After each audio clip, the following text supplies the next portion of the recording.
Good evening, everybody. Welcome to the Eavesdrop podcast.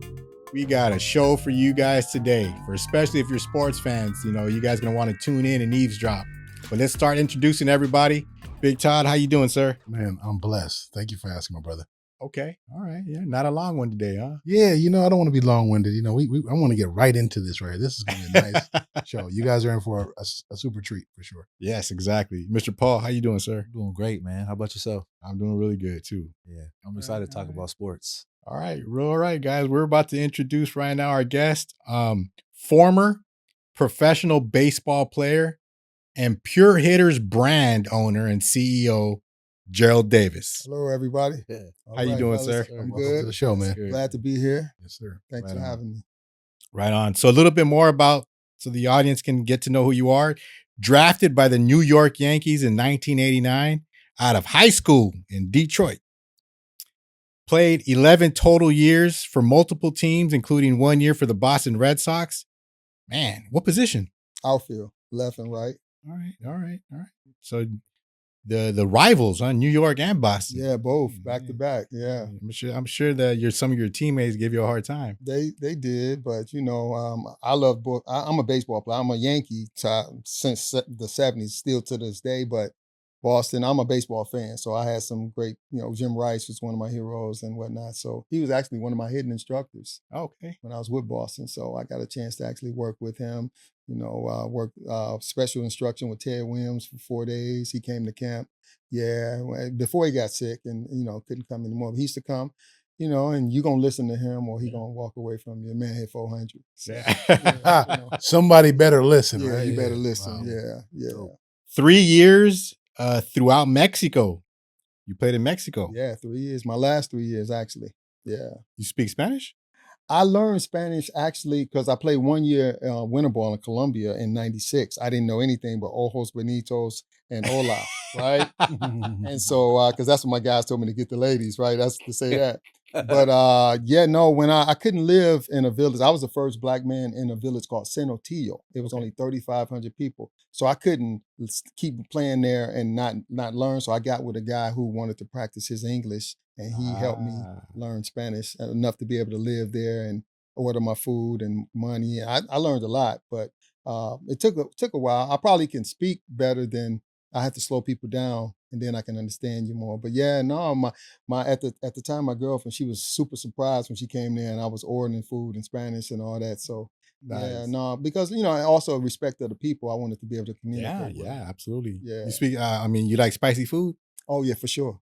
I'm a buffalo wing guy. Hot. Yeah, hot wings. Yeah. Flat or drums? Flats, all flats. All flats. Okay. You heard that? Okay. Wing No stops. All flats. Yeah. Bring it. Yes. He's also privately trained and mentors young baseball players in hitting for 18 years now, helping 8 get college opportunities. And so, question about that. So you're a hitting coach. Yes. What's the goal? To increase the batting average, the right fundamentals, minor tweaks, or all of it? Total. Well, my tagline is become a total hitter. So the total game to try to, because it's a game of failure anyway. 3 out of 10, you're going right. So it's nothing else. You can fail 7 out of 10 times and be great. But most people don't even do that. That's the elite. It's even lower than that for most people. So I try to teach them, man, the fundamentals. First, you got to learn the fundamentals before you can do anything. So I try to make it be where the holes are limited, right? Because you got a lot of holes in pitches. You got so many holes, it's easy for a pitcher to get out, right? So I try to teach them the complete total plate coverage, using the entire field, knob to the ball and stay behind the ball. It's a lot of different aspects to it, but just really trying to limit the holes and give them, because it's a lonely time when you're at the plate and you only know one thing about hitting or one way of hitting, and the pitcher is making adjustments and you don't know how, right? So all my youngsters, they can tell you, Coach, we're gonna be complete, or at least we're gonna try to be, right? And everybody, good pitching is always gonna be, most of the time, be good hitting, but you want to at least have a chance. Yeah. Talk about naturals versus the taught ones, like when you come across them. Well, you can tell with the passion today because a lot of kids they won't give you that energy from the beginning to the end. You lose them maybe like 15, 20 minutes in, especially if it's hot outside. But the ones that's sweating and they really paying attention and I give them homework. They have to go home and now I can like you can do things on YouTube and see swings being broke Mhm. down and all that type of thing. So I give them homework and they know I know when they come back if they haven't worked on it because now we got to start back at square one, right? It's no improvement. I've been doing it a long time, so I can tell if you put work in, that's more important than teaching them hitting. I teach them work ethic. I teach them they have to get good grades. I had some kids over the years they have to bring me progress reports. I can't get you in college or can't help you, but even if you're not going to college, I got to make you a better person. I can't train you and not making an impression on you as a human. Wow. Right. Wow. So that's my passion to, I don't care. Yeah, we want you to play ball or whatever, but I want you to be a good person. Yeah. They have to be a good teammate. They have to be good to their siblings. They have to definitely respect their parents. Or you can't train with me, and I'll Okay. tell them that. All right. All right. Empathy goes a long That's way. some good stuff. Just to get that out of my head though, the natural versus taught. Are there naturals in hitting, or they're all need to be taught. Well, yeah. I mean, yeah, of course, it's naturals and everything, but like they may see the ball, the hand-eye coordination for some is better. Mm. When they first start than others.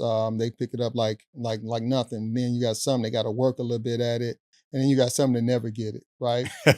But but they work hard. Some of the greatest ball players that like David Eckstein that won MVP for the Cardinals. They get the most. They might not be the top athletes or Dustin Pedroia, people like that. They can't leap, jump. They might be small or whatever, but they get the best out of their ability because they put the work in. Got it. Right. So you can tell like the Mike Trouts and like even when you go to the game now, when you see Mike Trout and you see Shohei Ohtani walk in front of you, they walk is different. Their athleticism comes up off their aura. You can tell that they elite type of athletes by even the way they walk. Right. Wow. So yeah, I can Yeah, tell all right. if a kid has natural ability. I told you all, you guys, So, you guys that are tuning in, and hope you guys are baseball fanatics because you guys are gonna be in for a treat. Pure hitters. Man. All right, little bit about your story. You currently still play baseball locally in national and regional tournaments throughout the year, about 80 to 100 games. Yeah, about 80 to 100 games, and probably about 70 tournament games. Yeah. Okay. So 70 of those 100 is, and then my regular season usually be about 30, 35 games locally because we play once a week. We only play on Sundays locally. So yeah, no, man, I've been playing 47 straight years of organized ball in a row. I Wow. never stopped from time. little league to high school to pro ball, and 23 years of this type of ball I've been playing. And you got to be the only one your age, right? Well, well, sometimes I'll play every so often in a tournament with my age group, but I really enjoy still playing. I play 18 and over still, 18 and 25 division. So I'm still seeing guys still throwing between 82, 91, low 90. Some guys sometimes that just got out of college, they might be 93, 92, but usually it's between the upper 80s, low 90s for the elite guys when you go to tournaments and whatnot. But, you all, 18 and 25 division is what I play mostly. Right on, right on. Yeah. And then also, you own your own brand, athletic apparel called Pure Hitters. I think you're wearing the shirt I'm wearing one of the right now, right? promotional shirts, yep. Okay, all Mhm. right. They gave us a wristband. We got wristbands too. Yep, Pure yep. hitters. Right. Right on, right on. Mhm. And then, so we asked you a little bit about some experiences that defined and helped shape who you are today. So you were recruited by elementary school principal at the age 7, and you played 8 to 10 age division, Little League Baseball in Detroit for the Police Athletic League. Yes, it was PAL. It wasn't travel ball back then. It was just Police Athletic League. And what's funny is we just sold a box of candy back then, and we had a raffle, and we got our jerseys and our uniforms, and it was no paying a lot of money like they have to pay today. It was none of that. And then we had like fundraisers with skating parties and things like that, fish fries, things like that the parents did to raise money for the one trip we took. We ain't traveled. We just took one trip, and maybe to Nashville, Detroit. We went to Nashville, Tennessee.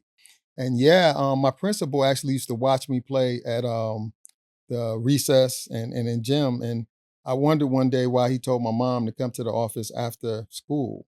And so I'm thinking I'm in trouble, but I knew I got straight A's and I hadn't been talking today, right? So I didn't know what he wanted, but he told my mom, well, I want him to play for my 8, 9, 10 Yankees, which were the top at the time. They were the top team in Detroit.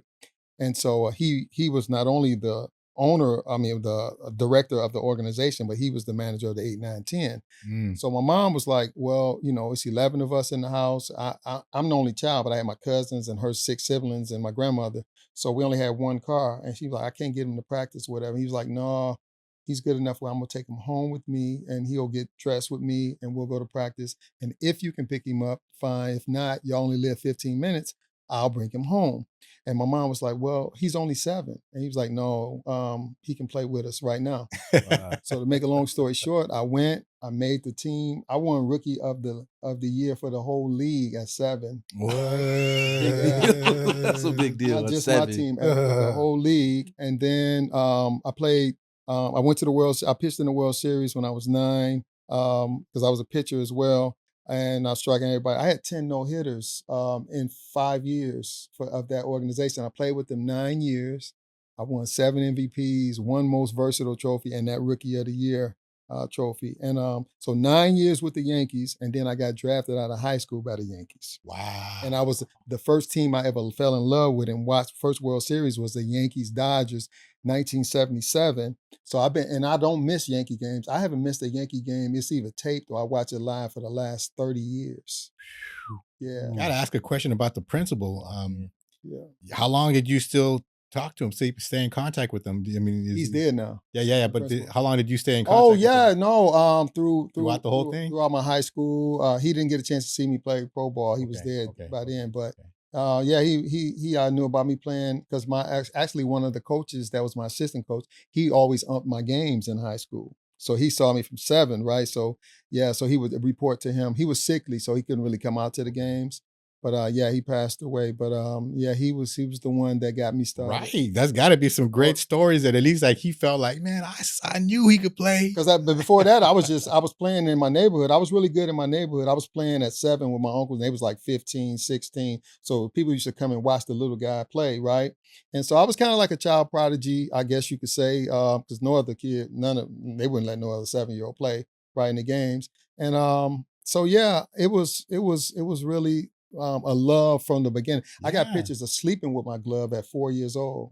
It's on my social media, and I was sleeping with it. So baseball it's what God wanted me to do. I ain't playing, man. I ain't playing when I'm saying this right now. Yeah. This sounds like a movie. Yeah, they could do a documentary. Hey, could easily do a good movie about it. My mom says that all the time about a movie or a book. She's like, you got a lot, and I have a lot of experiences that we don't have time really to share, but. Man, my life has been, I've acted. I'm in the first scene of Mr. 3000. Hold on. Don't say we save that. Okay, I'll say that. But that's good. That's life is, it's been good for me. I had a lot of things coming from, Detroit, coming from the, hood pretty much. The first part of my life, I was living on North End, which was kind of gangs and whatnot. Then my mom moved us to a middle class area. It's rough now, but it was 7 Mile. Okay. Right, West 7 Mile, Detroit, and so I was raised from 12 to adulthood on 7 Mile, and you were 1 mile away from Eminem. 1 mile, yeah. 1 more mile. Yeah. Actually, right across the street. If you go right up the street and go across 8 Mile, that's where I got my hair cut. So but no, man, wow. Baseball it's been my passion for life. Yeah, no, I actually that's very evident, and actually it's your aura. It's my aura. It's my aura. Yeah. So, all right, folks, you know what? We're about to get into the nitty gritty right now, into the deep about baseball in the interview with Mr. Gerald Davis. We had asked about things that you're passionate about. We already can tell some of the things you're passionate about. So we have a list of questions. We're going to fire them off. We're going to go round robin between the 3 of us. Let's do it. Okay. And so, feel free to just go ahead and speak your mind and entertain us. Let's do it, fellas. All right. So I'll start with the question. You mentioned moms. Yes. And so moms and sports helped in shaping the man you are today? Expand on that. No doubt about it, Mom. You know, I'm my mom's only child, and it was me and her. And I used to see her. She worked 36 years for the state. I used to watch her work ethic. That's where my work ethic came from. I used to see her no matter what. She never missed days of work. Even if she was running late, she got to work. And she's my best to this day. I talk to my mother. She's still in Michigan, but we talk two to three times a day. I help her with a lot of her affairs and different things that she need, advice. She said, now you my advisor, right? And so I am a mama's boy, and through and through. She never missed a game from What's her name? Teresa Davis Seals. Shout out to Teresa Davis. Yeah. She never missed a game, not one game, from Little League all the way through my high school. She used to get off work early to come to my games. She won, when I won those 7 MVPs, she won 8 Mother of the Year awards for the organization. Cool. Yeah. That's cool. Ain't nobody a greater fan. That's awesome. She's my and help me. She even now I take her to a tournament. She want to help me carry my bag. She's 75, but be 76. She want to help me, and she sit in the rain. I be telling her go in the car. No, I ain't gonna miss nothing. I'm gonna sit right here. She's programmed. She's Yeah. programmed. Yeah. She's programmed. No, she is my. She played sports too, No, she never played sports. but she loves to watch. She fell in love with baseball when I did. Nice. Yeah. So yeah. Like, could you give an example of how sports teaches life lessons far beyond the field? Yeah, you know, actually, I'm glad you said that, because all my kids, when they come to me, we have a kind of a orientation, and that's part of what I tell them, that what I'm teaching you as far as work ethic and accountability and all that, that's for your workforce as well, because you don't know how far you're gonna go in baseball, but you're gonna have a life. And work ethic, if you don't have that, your ceiling is nothing. Right? Without a work ethic, you're just gonna be average. Now you got some kids that kind of skate on the natural ability because they have more ability than everybody else. But then when things even out, and you have everybody pass you because you don't have a ceiling, because you have no work ethic. That's true. So yeah, that is very crucial in the training that I give them, that they develop a work ethic. They have to be good. I want them to be good people. So yeah, I use baseball and in life all the time. They'll tell you, Coach, I follow their grades. I make sure. One kid told me the other day, I always told him about every athlete, I want you to be either 1 or 2 in the conditioning on the team. I want you to be either the top condition athlete or definitely in the top 2. Yeah. And be competitive. And be competitive. At the very top. And so I said, and if you see somebody doing 50 push-ups, do 55, right? Always give yourself the mental edge, even if it ain't giving you the physical. It is giving you the physical. Over time. But mentally, you can will yourself when you know that you done put the work in. When I play now against these young kids, yeah, a lot of them, I can't do everything at the level that I used to do before. Like, since I had surgery in 18, I DH a lot now. But when I was 48, I still play every inning in the outfield. I still have my arm, and I can go out there now, but I'm gonna let the youngsters run out there now, and I'm just gonna hit. Yeah. I earned that, right? Yeah. And so, but no, man, if I didn't put the work in when I was young, I wouldn't be playing at 50. I'll be 54 March 29th. You're looking good. They're coming up. We hope you guys are eavesdropping. Damn, brother. And so, yeah, I'll be 54. But as he see me, I'm in the gym all the time. I'm putting it in every morning, 5 a.m. Getting it in. And I train just like I still was in pro ball. Yeah. And I have a part 2 to that question right there. And what you had mentioned it. Where do you like you say, you see the kids, there's a separation at a certain point. What age do you see that separation? Is it? That's a good question. Is it like the 14, 15, 16, 17, 18? Usually, you can start seeing the special kids for me at about maybe 10, 11. You can kind of see he different. And I'm teaching them fundamentals. They having fun at 6, 7. I'm teaching them, but I'm still wanting them to I want them to have fun at every level, but it's more fun when they're like adolescents, when they start hitting that teen, because I'm getting them ready for high school then. So now it's serious, right? And, you're going to be competing. You're going to try to make the freshman team. Hopefully you can make varsity as a freshman. I played all 4 years varsity. I led my team 4 years in a row on varsity. In baseball. Yeah, because we didn't have a JV. You didn't have a choice. You were the captain? Yeah, I was the captain as a sophomore. That's a big deal. And you didn't have a choice, so we didn't have a JV or a junior or a freshman team. So you had to make the varsity. But the good thing about it is that all my Yankee organization guys were on the varsity. They already knew I was coming. right? So when I came, they didn't help me get on the team, but they knew that I would make the varsity, and I played football as well, Okay. right? So I played 2 years of basketball. I stopped playing after my sophomore year. So I was telling you, I played against Jalen and those guys, but just focused on football and baseball. And if I didn't play baseball professionally, I would have went on to college and played football, and we just saw what happened. Yeah. What's your one moment in your sports journey that tested your character the most? That's a good question.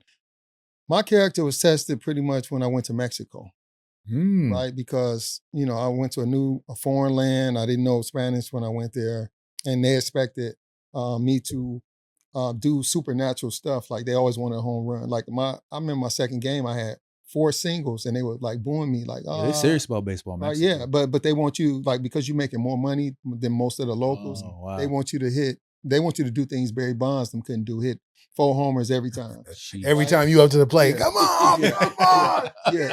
You had some critics in the crowd. Oh, get them out of here. 5 people in the crowd talking shit. Yeah. So that tested mine, because after about 2 months, I kind of wanted to leave. Right. But the person I am, I never quit anything. I said, man, they gonna love you. And so I was on purpose trying to hit singles because they was making me mad over there. I didn't want to hit homers. I was on purpose trying to just hit base hits and whatnot. And I was mad, just like they was messing with me. I was messing with them. Yeah. And then finally, when I was about to leave, I heard them say, I didn't even know what this meant at the time. They was like, suave, linea. That meant like, it's okay to hit a single, right? That's what they was telling me, right? It's okay to get a base hit. It's okay, whatever. So then that's when I started hitting homers over there, right? And I stayed, and then it was the best. I got like 3,000 friends in Mexico. And they don't call me Gerald Davis. They call me Geraldo Davy. They never say my name, right? And so Davy, everywhere I go, Davy. One guy had me in his wedding over there. I was in a parade, and in 2000, I was in like a 10,000 people parade. I rode on top of the cars and whatnot, and man, I loved it. And then I finished in Nogales, there's a Nogales, Arizona, and there's a Nogales, Mexico. Yeah. Well, the first year when I played in Nogales, I had to play on the Mexican side until I proved myself. And then the owner let me live on the border because I wanted my phone and everything to work right without paying for minutes. Back then, it was a different cell phone. You had to buy minutes over there. Oh, we know the cell phone game. So international. That's a whole other show. No, man, that was where I was, my character and everything was, because I had people booing me and saying things, and no privacy as well, because I was a foreigner, and in that first village I went, I think I was the first black man, the guy told me, ever in that village. That's huge. So yeah, it was different, and you had 5 imports, but none of them was American. When I first went there, they were like from different parts, like Dominican. They were all Hispanic, right? So yeah, that tested me. They all had the skin color, but they didn't speak English. They didn't speak English. He was like, they spoke wait Spanish. A minute here. You just like me. You don't speak Spanish. Well, some darker than me. A lot of them. Oh, yeah. Sure. So yeah, no. There's some of them are dark. But that tested me, and then having a kid early, I never got released from the Yankees. My kid was my girlfriend was pregnant in high school, and there was complications where my kid almost, it was in her stomach, almost died. She had to have a C-section. So I walked away from the Yankees in my rookie year in rookie ball. I was like 57 games in.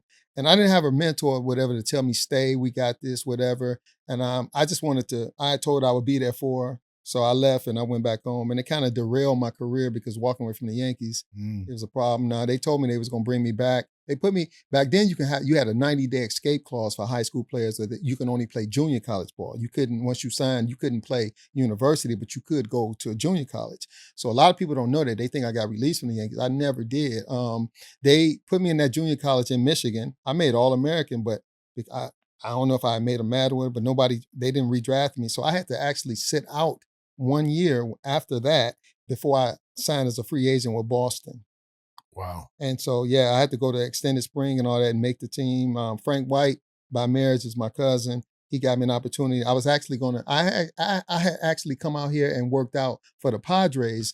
Reggie Waller was the first African-American GM for the San Diego Padres. And I had called him up and I told him what had happened, and with me having a kid or whatnot. He said, well, I got to leave in 3 days. Can you get out here? I said, no, man, the plane's like $800, right? And he was like, well, if you get out here, I'll put you with a scout and whatnot. We'll work you out for like 3 weeks and we'll see what you got. I took the bus from Detroit, right? It took me 3 days. And I got out here. It's true to form. A scout picked me up. I stayed with him for like 3 weeks. I worked out at San Diego State with all the big leaguers. It was like Greg Lefferts, Phil Nevin. Who else was there? It was a lot. Tony Clark, a lot of guys was there. And I did well enough. And they had told him, and he said, okay, well, I'm going to give you the invite they were in Yuma then, and Yuma, Arizona. And he was like, I'm going to give you the invite. Well, my cousin Frank got the job. He had left, retired from Kansas City, and he got the job with Boston as a coach. And so he told me, I can look out for you here. Come on to Boston. I had to go through extended spring, which is a 2-month season after spring training and the minor league season starts. So I had to stay there and earn my way, and I won the batting title. And that's how I signed with Boston. There you go. Sheesh. Yeah. Damn. Hard work. This was late 80s, early That 90s? was 92. 92. I was just a baby. Man. Yeah. And so that's how I signed with Boston, because they didn't sign free agents back then. Nice. They really kind of rolled with their draft picks. Yeah. All right, Gerald, I got a question for you. You're coaching the young. Mm-hmm. How do you balance competition with sportsmanship when you're mentoring these young athletes? Yeah. See, I tell them, you want to win at this age that you are right now, but one, you need to learn the game, right? So we're learning the game. It makes it difficult with the travel ball because a lot of parents feel that if they pay their money, they want to see their kid play. It's not really like you have to make the team. You got cut and earn it back with me. You got cut, right? And so now you can pay, and it'd be 12. The teams usually be 11, 12 kids from what I see, and they try to get them all in. I guess you can play 11, 12 kids, and they try to satisfy them all. Now you got some organizations that I see try to win, and they just kind of like do go for the old school values of making it whoever the best is gonna play. But if I come to your game, I tell my kids, if I come to your game and I see you pouting on the bench because you're not in the game, or I see you throwing your helmet or all that type of thing, that's your character. And that's when I'm going to talk to you at our next practice. You'll probably be running, right? Yeah. Because nobody wants that. Right. And then you hurt. Get out. Yeah. Give me a lap. Yeah. And then you. What you're doing at this age is you're developing what you're going to be as a teenager, as a man. Yeah. You don't wait till you become a man to start learning how to be a man. You learning the different fundamentals of life right now. Yeah. And so we all make mistakes. We all have made mistakes. I remember as a freshman, I threw my helmet my first high school game, and there was a Tiger Scout. He ended up dying. He was a mentor to me. His name was Rodney Hampton. He pulled me over. I hit 2 home runs after I struck out. And I threw it because my first at bat, I struck out in high school. Oh, wow. Then I hit 2 home runs, and I was excited, whatever. And he came after the game. He said, man, listen to me.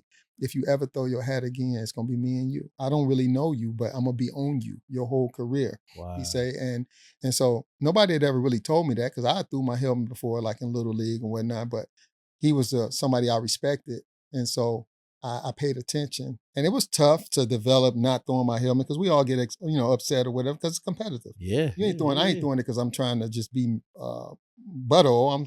That emotion runs high. Emotion, right? Yeah. So I teach them that. Yeah, you might make mistakes. We all do. I still do. Everybody make mistakes, but learn from that mistake. Try not to repeat that mistake, because the difference is nowadays you may not be able to recover from that mistake, because people put labels on you. That short term might last for the long term. And when they put the label on you now, you got so many people playing baseball from different countries, they'll just bypass you now. If you're uncoachable, or you a problem, or every time they take you out, or you can't never sit on the bench, or whatever it may be, they'll just go to somebody else, right? You got people now from all walks of life playing baseball, Curacao, everywhere, So Canada is up. Canada didn't have high school baseball when I was coming through. They didn't have. They got it now, I think, but they didn't have it. They didn't play high school. They played summer ball, right? And we would play them sometimes or whatever, and I didn't know until playing some of the guys. They told me, we don't have high school baseball. They had hockey and stuff over there, right? Stuff on ice. Yeah, hockey's a big deal. Yeah. So no, man, it's totally different now. But yeah, character is when I teach, some people don't worry about the character part. They just, want to win, or they look at that. But no, I can't see. I would be doing a kid a disservice as a OG, as a mentor, whatever, if I don't address your character and your work ethic as a person. Right. Right. I'm doing you an injustice just teaching you baseball. Yeah, Can't do that. I agree. Yeah. So on that note right now, because you're speaking about this hot topic, what's one skill or mindset from baseball that you think every person, not just an athlete or not, should develop? I think you should develop the fitness part of it, like the gym, the running, because that is life. That is what is going to keep you living.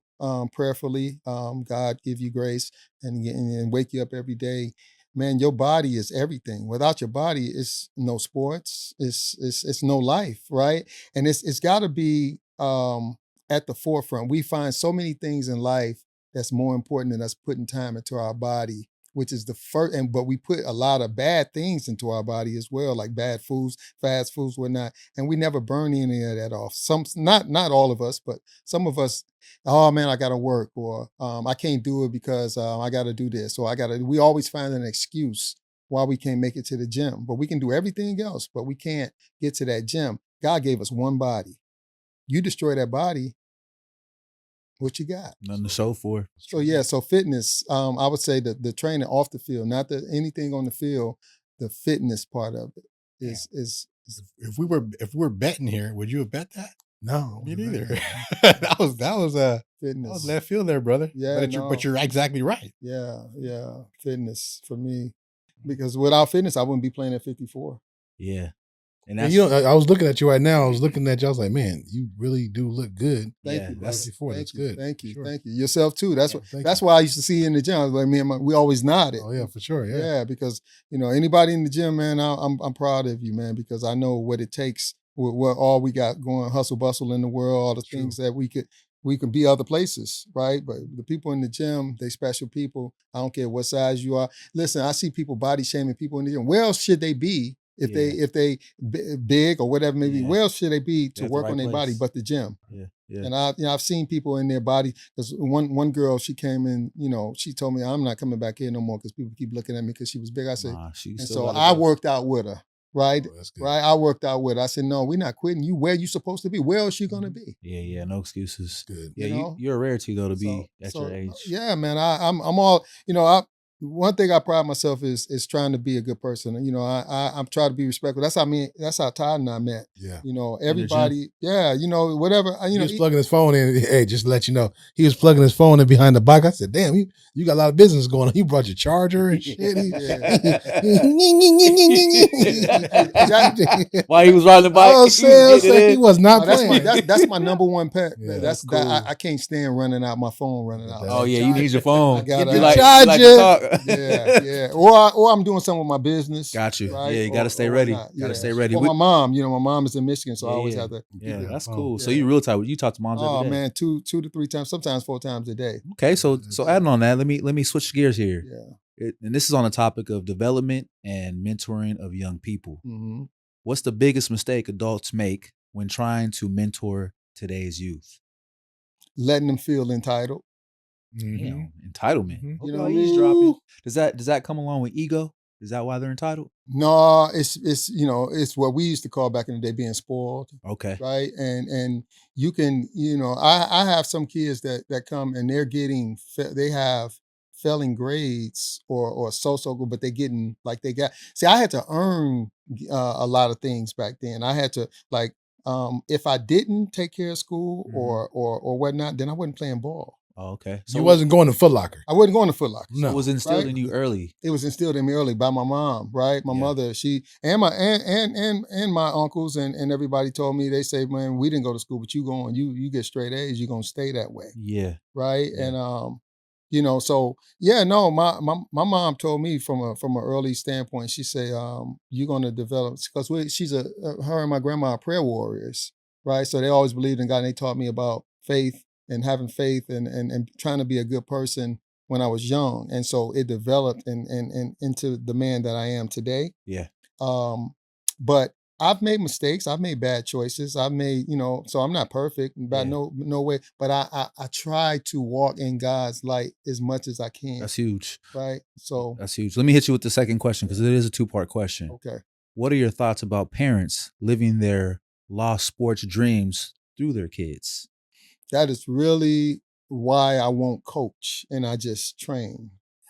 Right? I see what you're saying. Discrepancies. Yeah. Oh, I've had okay. so many organizations try to have me take over and be a coach or whatever, but I can't deal with the, again, entitled parents that think because you pay. Start my son. Yeah. Little Johnny's an all-star. Yeah, he gonna play no matter what. Shit. And now I'm the type of coach that you can't be on my team and you're not gonna play, but everybody don't play the same on no team, right? So there are gonna be kids that put in more work, that's got a little bit better skill, but you're gonna play. Your kid will get on the field, but don't come at me and yelling and screaming and like I don't know the game, first of all. Or like I got something personal against your kid, right? I love all kids, bro. All kids. Yeah. I would lay my life down for anybody's child. They all deserve opportunity. Everybody, right? And so nobody's trying to do nothing to your kid because he's not out there. But a lot of times, here's the real kicker. You want your kid to play every inning, every game, but you ain't on the field practicing with him. You ain't making sure his game is getting better. You're not making him watch the game. They're just expecting you to put him out there. Because he put some money up. Because they paid and he on the team, so I want to see him. And I want to stick my chest out. I want to brag. I want to whatever it may be. Instead of teaching him earn your playing time. True. If you're not playing, it's something you're doing. Yeah, you got to work on something. Yeah, like it's something. It's something you're not doing that the coach ain't go to the gym. Got you out there. So I mean that's like sports. I mean we've played sports, right? If you on the bench, it's because you're not as good as the man in front of you. Exactly. It's not that the coaches don't like you and because the coach want to win. The coach wants to win right away. Right? Yeah. Right? The coach want to win, so he ain't going to keep his star on the bench. Yeah. Like, let's put you down. Let's cool you off. Yeah, we're going to take out the star players. Put the second string in because the parent is up there screaming. Yeah. Put Johnny in the game. Oh, he doesn't know what he's doing. Johnny would have made that play. Yeah. Listen, I said this what made me a few years ago say I'm never doing because I couldn't take that. There was a kid that he was sitting on the bench and he hadn't played, and I was watching because I was looking for some prospective clients, and so the coach told him to go. It's time for him to go into the game. So he wasn't loose or anything. He wasn't stressed. So he grabbed it. He moping to get his glove and whatnot. Nah. And listen, he looked up at his dad and said, "Dad, I'm fucking going in now." That's what he said? And the dad didn't say nothing to him about it. He cursed and he told him, "I'm going in." And the dad was co-signed what he, right? Yeah. And so I looked at that and I'm like, wow, man, if I had said that, not only am I not going in the game, my mom taking me home. Right then and there. We leaving. Like right there. Like, yeah. Coach, no, he get his... Yeah, we leaving. Yeah. Right? And that's evidence that them two had complained about it together. On the way. Together. Yeah. They was talking shit in the car. Together. Yeah. So that's, and then I get fathers sometimes. Over the years, I've had all kind of scenarios. I had a father that I let you come in. I want the fathers to be involved because I try to, I want you to help them with the homework part of it or keep this going or whatever. But man, one father, he said, well, can I tape it? So he taped it and he wanted to try to be a trainer off my stuff, right? So he didn't know that one of the kids that he ended up trying to solicit it to, that's one of my clients too, right? And the parent told me. And so we kind of fell out about that. Man, you just like Beat Street. People just crazy. Remember Beat Street? Have you ever seen the movie Beat Street back in the day, breaking movie? Beat Street, when Lee went in there, and then they tried to copy his moves. And they put the videotape in. They said, "Let's just go ahead, do your moves. Yeah, do all those moves." And that video, oh wow, yeah, I saw that. Oh, yeah, same thing. Next thing you know, they snatched the tape, and they didn't want to give him the tape. Same back. thing and stumped the yard. Remember when he stole my man's moves and stumped the yard, right? Shout out to Columbus Short. Yeah, that's my guy. Yeah. He stole his Lim. I call him Lim from Soul Food, but whatever his name is, the actor. But yeah, he's great actor. Yeah. But yeah, no. And man, then one time, this is the last one I'll tell you. One time I had a father that I couldn't figure out why the kid wouldn't try a lot of the stuff that he was haphazardly doing what I was asking him to do. So finally one day his father dropped him off and he said, "I'll be back," or whatever. And he's like, "Well, coach, I don't do it because my dad be yelling at me when I go and do what he taught me or what he told me. Don't take out all the stuff. It's everything that his father told him was completely wrong. So when I asked his father about it, he's like, yeah, man, but I've been working with him for like 10 years. You gotta leave some of my stuff on there. I said, so that's like having a computer that had viruses in it. Yeah. Right? No updates. So you just want me to leave that. Yeah. You bringing your son to me for me to make him better. But leave the because he wanted to say that he did this. Right. Or he, right? And but you bringing them to someone. So Yeah. you bringing them to a trainer, right? But you want me to so the kids say, and that's why I really don't even want to play baseball no more. He said, I really want to go play basketball because he don't do that in basketball. Wow. Right? And so he said, I ain't got no trainer in basketball. So that's almost that's- brings you back to the point where Yeah. the dad, you're trying to have the kid live your dream. Yep. You know, you're trying to You're trying to live live through your kid. your kid's Yeah, dream. try to live through your Well, kid. Don't change that up because go ahead. Yeah. I got a 2-part question to continue that Yeah. that theory there, or that how do you help young people, young kids build confidence when they doubt themselves? Yeah, well, first, you playing a game of failure is what I tell them. Baseball is a game of failure, right? It's like I said, again, you 7 out of 10 times to be great, you will do.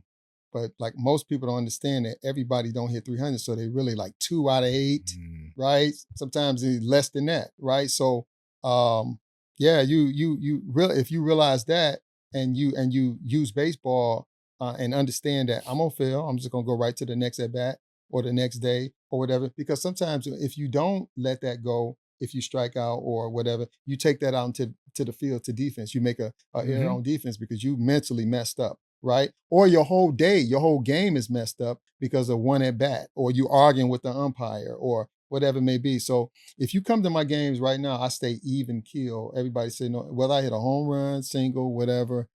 I've been doing this so long, man. I don't ever change my demeanor, right? Because I understand what it is. So I'm trying to teach them at a young age about you playing a game of failure. So what are you mad every time you make a mistake for? It's a game of failure. So you have to explain to them 30%. Yeah, or less. Right. Or less. In most cases, it's less. Yeah, 20%. Yeah. Yeah. Or 22% or 25, whatever, right? It ain't always, gonna be 30%. Yeah. So the second part to that question, and have you found this, whether it's a 1-parent or a 2-parent? So do you believe there's obvious stats about 1-parent versus 2-parent in the youths that contributes to their confidence or lack of? Well, no, because some mothers are more passionate, or they the athletes, or they're more passionate than the fathers, right? So we got a lot of single moms. I was raised by a single mom, so and my mom, I didn't lack in confidence. I was always a leader. Every step of the way in high school, on the field, I was always a leader. I was always a captain. I was always named the captain. I was elected the captain. I didn't make myself the captain, but I was elected that because the way, even now, the way I prepare, I get to my games 2 hours ahead of my game, right? Nobody's there, right? So I'm there, I'm preparing, and by the time they get there, I'm already ran sprints. I done everything, right? I think probably the latest I'll get there maybe is an hour and 15 minutes, right? But everybody know that I get there early. I get the right dugout for my team. I do, right? Everybody in the Gerald gonna get there early. And that's not just in baseball. That's everywhere that I go. Like today, I was here. You were here before me. Yeah, he got here before me. Yeah, I was here. I was here. He opened the door for me. I actually was here. To be honest, I was sitting in your parking structure at 448.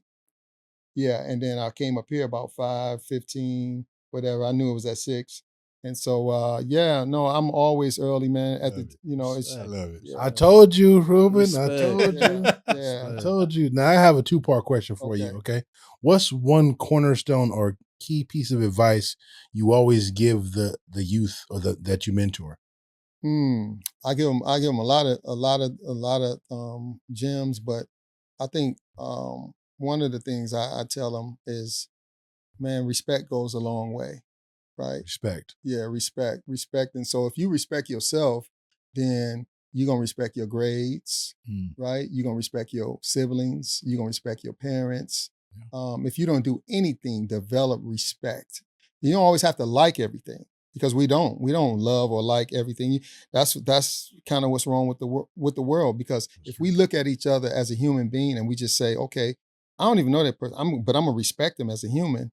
We all be better people. We all be better for it. It wouldn't be racism. It wouldn't be a lot of, because you respect that human being. Yeah. See, me personally, I'm a black man, but I see human beings. However you come at me is how I'm gonna treat you. It don't matter whether you white, green, black, purple, Asian, Hispanic, or whatever. I'm gonna treat you the way that you treat me. And sometimes even when you treat me bad, I'm still gonna be who I am. I try not to come out of character. Sometimes I'm human. I do come out and I get mad if racism come towards me or whatever it may be. But no, man, respect is the key that I try to teach them, because they, without, if they don't respect themselves, how they gonna respect you? Yeah, That's true. That is very true. That's true. Right? So respect is the number one for me.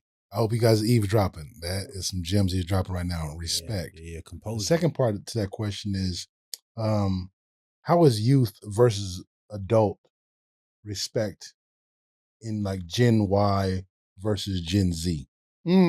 That's a real good question, because we Gen X, right? Yeah.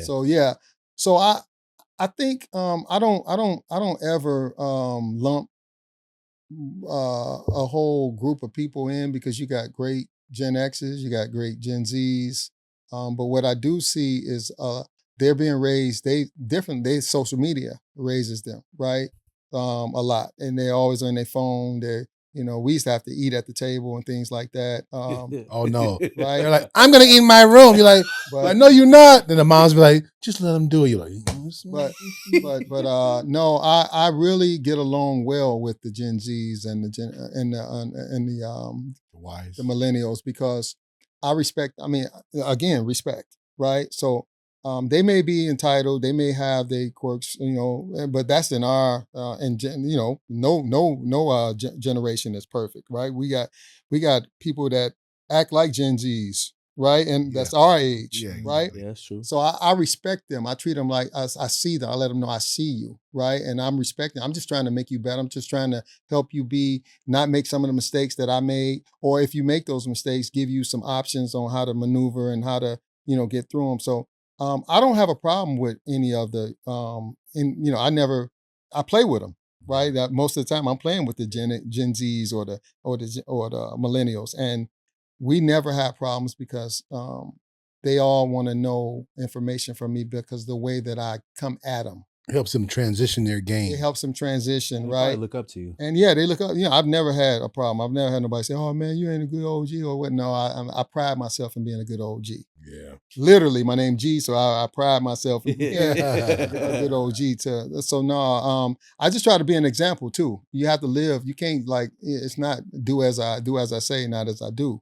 You have to lead by example. Yeah, I mean, that's my biggest thing in life is leading by example. I want you to. I can't tell you to run sprints or whatever. That's the greatest thing about me playing now, because my kids can come watch me play. Right? They can see coach running. I run with them sometimes, right? Because you can't tell me nothing if I'm doing it too. You can't say I can't do it or whatever coach doing. That's true. Yeah. So no, man, I love our young people, and I try to, we got good and bad, like I say, in every generation, but I try to always encourage them, right? Encourage them to that, because they got so many people today, social media, whatever. You can go in them comments and you can say things, and some, you got mental health, you got kids killing. It can bring their spirits down really quick. Yeah, yes. So no, I love youth, man. My two passions is youth and mentally or physically handicapped people. I have a question regarding youth. Yeah. It's a two-part question. Mm-hmm. How do you guide young people to find their purpose when they feel lost? That's really good right there. Yeah, so I first let them know that we all feel lost. Yeah. It's not because they're youth. Adults are lost. Yeah, that's right? True. And stay lost sometimes. Yeah. Right? Be gone. Yeah. And That's so huge. Downtown LA. But most important for them, I try to get them to understand, do not think that you need to go to a bottle or smoke weed or go to drugs or whatever to ease that pain. Because it's right? not. It's not. It's a Band-Aid. Yeah. Right? You're It's just a prolonging Band-Aid. it. Right. And it's a Band-Aid. You're gonna come right back to what you think you're getting away from once that high go down. Yeah. I'm a person, and I can tell them that because I'm a person. I've never smoked a joint. I don't smoke cigarettes. I don't drink. I don't do none of that. When I was young, I tasted beer and all that. But I found out at a young age I didn't want to do beer. I don't even do champagne or none of that type of stuff. And I've never smoked. I've never put any drug in my body. So it's not a right. No. And when I see kids vaping and all that, it's like a rite of passage now because weed is legal and all that. They think that it's cool or they got to do it. No, you don't have to. You know, it's a choice. No, it's your choice. Yeah. Right. So that's you got to let them know, man. Don't try to make as many leaders as you can because if they're a follower today, they can be followed into ecstasy, all kind of stuff that we didn't really have to worry about. Chemical war, all kind of stuff. I hope you guys are eavesdropping. Yeah. Here's my second part question: is being a great athlete a purpose, in your opinion? I think being a great athlete, you have to be born with a lot of the great ones are born with a lot of they put stuff in, they put the work in it and they enhance. But I think all the great ones, I don't think that everybody can be LeBron. Right. Yeah. You know what LeBron doing right now at age 40. Yeah.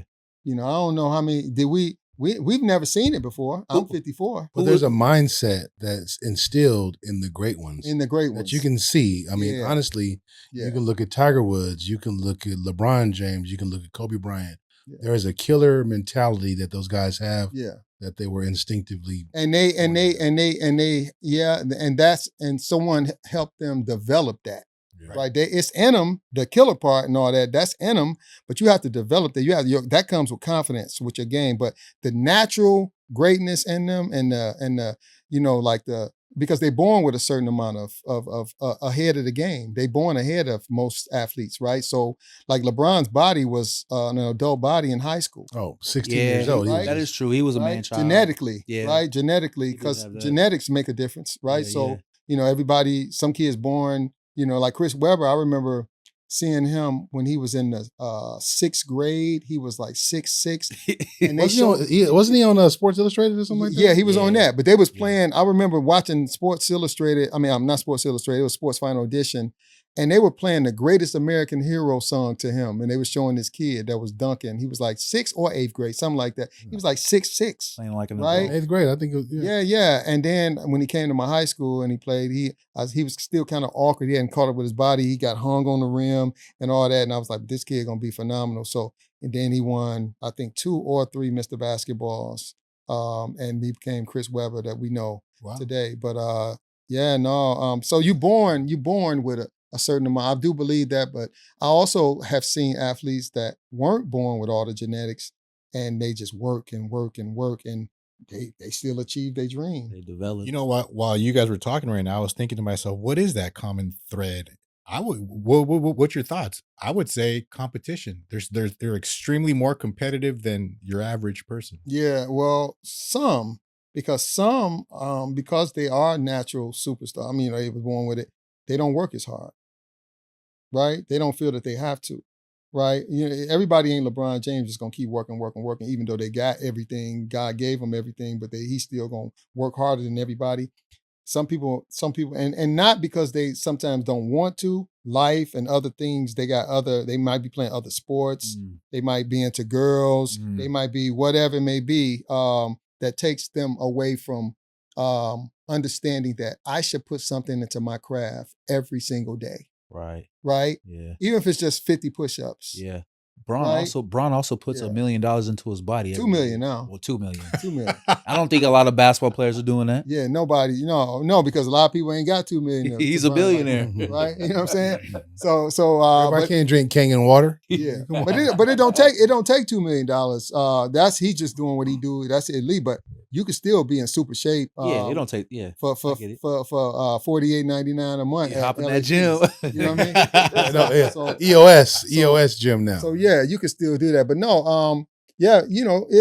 Everybody's case is different, right? Everybody's genetics is different. I was born to play baseball, right? And the thing with me, I never got any training or I never got anything. I never even had swung a wood bat in high school. So I missed out on a lot of probably how good I could have been had I gotten what I give kids now today. Or it's not that my mom couldn't afford it, but it wasn't around me. Nobody in Detroit, I'm from a cold state. So it was nobody ever presented training. Nobody told me to go to the gym, get a gym membership in high school. My high school, we didn't even have a weight room. We had one park bench, a curl bar. We didn't have any leg. I knew nothing about lifting until I got to professional ball. Dips Right? and push-ups. Perfect entry. Perfect Yeah. entry for this question here. Yeah. What kid, and they can remain nameless because Mhm. I'm going to give you it's two. Mhm. What kid from your mentoring journey Mhm. still inspires you today, and which one pains you? Mm. Well, none of them pain me. I had some that didn't finish college when I got them the opportunities. That pained me that they didn't. They didn't per se. They good kids, but they didn't finish school, so that Okay. pained me, right? Who still But inspires you today? um, none really. I don't really need inspiration, but one that I was explaining to you earlier. His name is Kristen Franklin, and his mom brought him to me at 10 years old, and she was like, "Can you help my kid get to college? He want to play college ball." So I could see the natural ability in him. He was a quarterback, and but he was raw in baseball. Nobody had ever really worked with him or whatever before, and so it was a paid situation. I was already doing a 60% discount for everybody. I was doing like $40 for an hour and a half, 2 hours, and everything else was free. If it was weight training and whatever it may be, I didn't Oh charge. man, you was working yourself to death. So yeah, so but I was giving back to my city. I was in Passionate. Detroit, right? And so but after about 2.5 years, it kind of the training, well, about 3 years, I kind of let everybody go and I focused on him because he was the only one that bought into what I needed him to do. The other ones, some had just went their separate ways or whatever, but I wasn't getting out of them what I was trying to put into him. But he bought into it. Like I got him running weight jackets for 25-pound weight jacket. He's running 40 heels. We pulling sleds. He really got into Putting in all the those work. type of things. So once I could see that he was for real with it, I got him into USA ball. We started traveling to different states and whatnot. And I actually used connections and things to try to get him out there. So he ended up getting a scholarship for college to Grambling State. He graduated. He was so close with me that he was in my wedding. He was at 12 years old, one of my groomsmen. There we go. That's pretty cool. Right? Yeah. And so he's the one that I'm proud of them all, Yeah. but he's the one that stayed with me and became like my kid, my child. Yeah. His mom actually called him my kid Oh, that's because cool. I helped her, with him. And he had a dad as well, but I did what I got him into Chris Webber School, the one I'm talking. That was like a $25,000 a year school. I was able to, Oh, wow, with the my academy. connections with the coach, get him in there and get him a scholarship, and they only had to pay a portion of the tuition. So he, so I was able to use some of my connections on him. But yeah, he was my Cool. Yeah, he was the one. Yeah. Franklin. Yeah, Kristen Franklin. Kristen Yeah. Franklin. Mm-hmm. So, how do you teach young people that talent isn't enough? You have to put the work in. This is a two-part question, but how do you teach the youth today that talent alone isn't enough and that you have to put the work in? Well, that's a really good question because a lot you have to really again teach. You have to stress the work ethic, and you have to actually have them do it. You can't tell them. You have to some of the kids come. We spend half on hitting, and then we do some conditioning or we do defense. You have to actually today I'm seeing with the youth, you have to actually kind of lead them to the gym, right? Or lead them to the hill, or they don't know nothing about hills, right? So right, so you have to, hill, huh? yeah, you got to take them to the hill, or you Hit the got bleachers or something. yeah, Body and you key. have to sometime, as a father, you might tell them, hey man, you run them hills, I'll go get you a video game or whatever it may be, whatever you got to do. Because see, once you start working out, this, any of you who worked out, when you start working out and you start working out consistently, your body craves it. So you kind of like, you feel sick when you don't go to the gym. So you want to get it where it's muscle, hitting is muscle memory, but you want to get it to where their body, the muscle memory is also with the fitness, that they feel different when they don't. And once they and then when they start seeing the results from that, then you hope that was enough to let them continue to do it on their own now, and without you having to push them. That's true. So yeah, you have to sometimes, again, by example. If they see you laying around, you they dad, and say you even if you was an athlete, definitely if you was an athlete, but even if you wasn't, if you never go to the gym or you don't worry about fitness or your body or whatever, how you gonna tell him? He gonna be like, look at you, Dad. You going straight to the refrigerator right now. Eating Cheetos. Exactly. Yeah. So but the second part of that question is how do you handle the shortcut mentality that the kids normally have these days? Because they always want shortcuts. How do you handle that? They want a shortcut and everything, the workouts, whatever. So no, it's no shortcut to life. You have to again use life as a metaphor. Do you as a youth, are you an adult? No, you have to work you have to go through adolescent teenagehood. It's steps, it's levels to everything. Yeah. So a lot of them don't understand that it's levels. They think that it's instant presto, right? Like microwave. Everything is microwave, right? No, man, people get up 500 shots a day if you want to be a good shooter. Yeah. Steph Curry, he ain't just become Steph Curry overnight. That man getting up, even now, he get up. Have you seen his pregame? Yes. What he does? Yeah. Right? So no, you have to let them understand about levels. Because a lot of times they'll tell you, I ain't know that. Yo, yes, you did. You didn't want to do it. Yes, you did. Because they'll say nobody told them. Yeah. Yeah, right. Right. You see it. Right. Well, we hear a lot of these stories about Kobe Bryant. You say, when Kobe says, well, I was up at the gym and did this, that, and the other. Yeah. I had one opportunity that was given to me to go see a Lakers practice in real life. Mm-hmm. For the Lakers season ticket holders, you get one open practice, right? Yeah. And I happened to be in a wheelchair because I had busted my foot up at one time. Mm-hmm. So they were like, okay, well, no, you can't sit up here. We're going to take you to the floor level. So floor level. I was like, okay. Floor level. Man, when I got there, it was me and another manager from Verizon. And we got there and we actually watched Kobe just running up and down the court.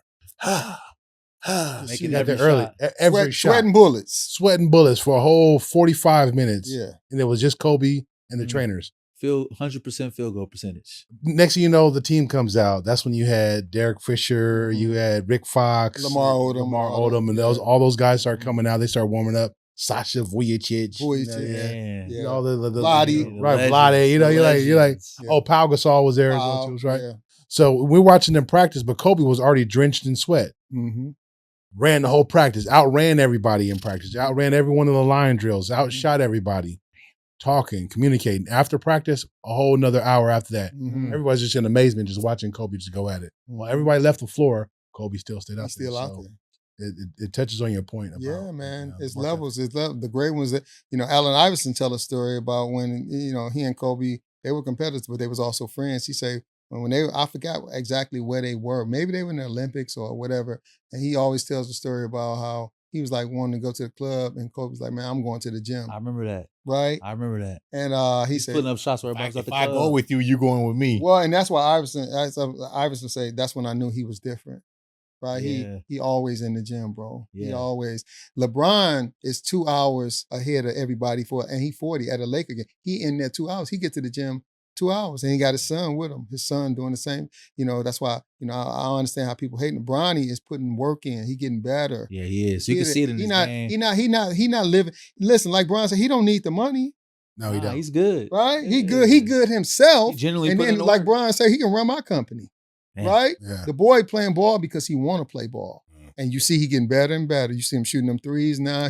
His athleticism, but it's because he putting in the work. Yeah. It's not because he LeBron's son. The boy's putting in the work. Yeah, Kobe wasn't lying when he said, I put 2 hours in the morning, 2 hours in the afternoon, 2 hours at night. Yes. Well, I don't know if it was 2 or 3 or 4, but I know that he breaks it up in increments and he goes to the gym and he goes hard. He go hard, man. And what you think Bronny saw his dad be the best, the fitness guy. He playing at 40. He's seen it. He's seen it his whole life. You think Bronny and Bryce don't know what work is? Oh, they know. Bron been working them since they was kids. They ain't just wake up and want to play basketball. Yeah. Bron been working them. So Bron is my favorite athlete of all time of any sport. Wow. Shout out to Bryce. He won a championship. Yeah, shout out. I saw that. Yeah. Sierra Canyon. Yeah, Bron is my favorite athlete. On all the questions that you guys have asked me, Bron is my favorite athlete because not just because of of course I see the greatness in basketball, 5 positions. For me, he the GOAT. Because of the work ethic. But it's the person that he is, the father that he is, the man, the man he got over 2,400 kids on his payroll going to college through his foundation. Man got the high school, been with the same lady, right? Since they were in high school. No scandals on her, no outside babies, no none of that. The man don't have no DUIs. The man, he don't have to be perfect though. He could have made mistakes, but he has not. And and people hate on him for no reason. I ran into I heard some kids talking about him I was in Coney Island in Detroit. Okay. And I heard him talking about him. He was looking up on the screen, man, F LeBron. And I said, why? Oh, man, I don't know, man. I just don't like that dude. It's a trend, bro. They don't know why they. Man, this guy is our culture, bro. You like Muhammad Ali? Like this guy he didn't put it in not only on the court but off the court. The man done got people jobs. He got all kind of businesses and everything.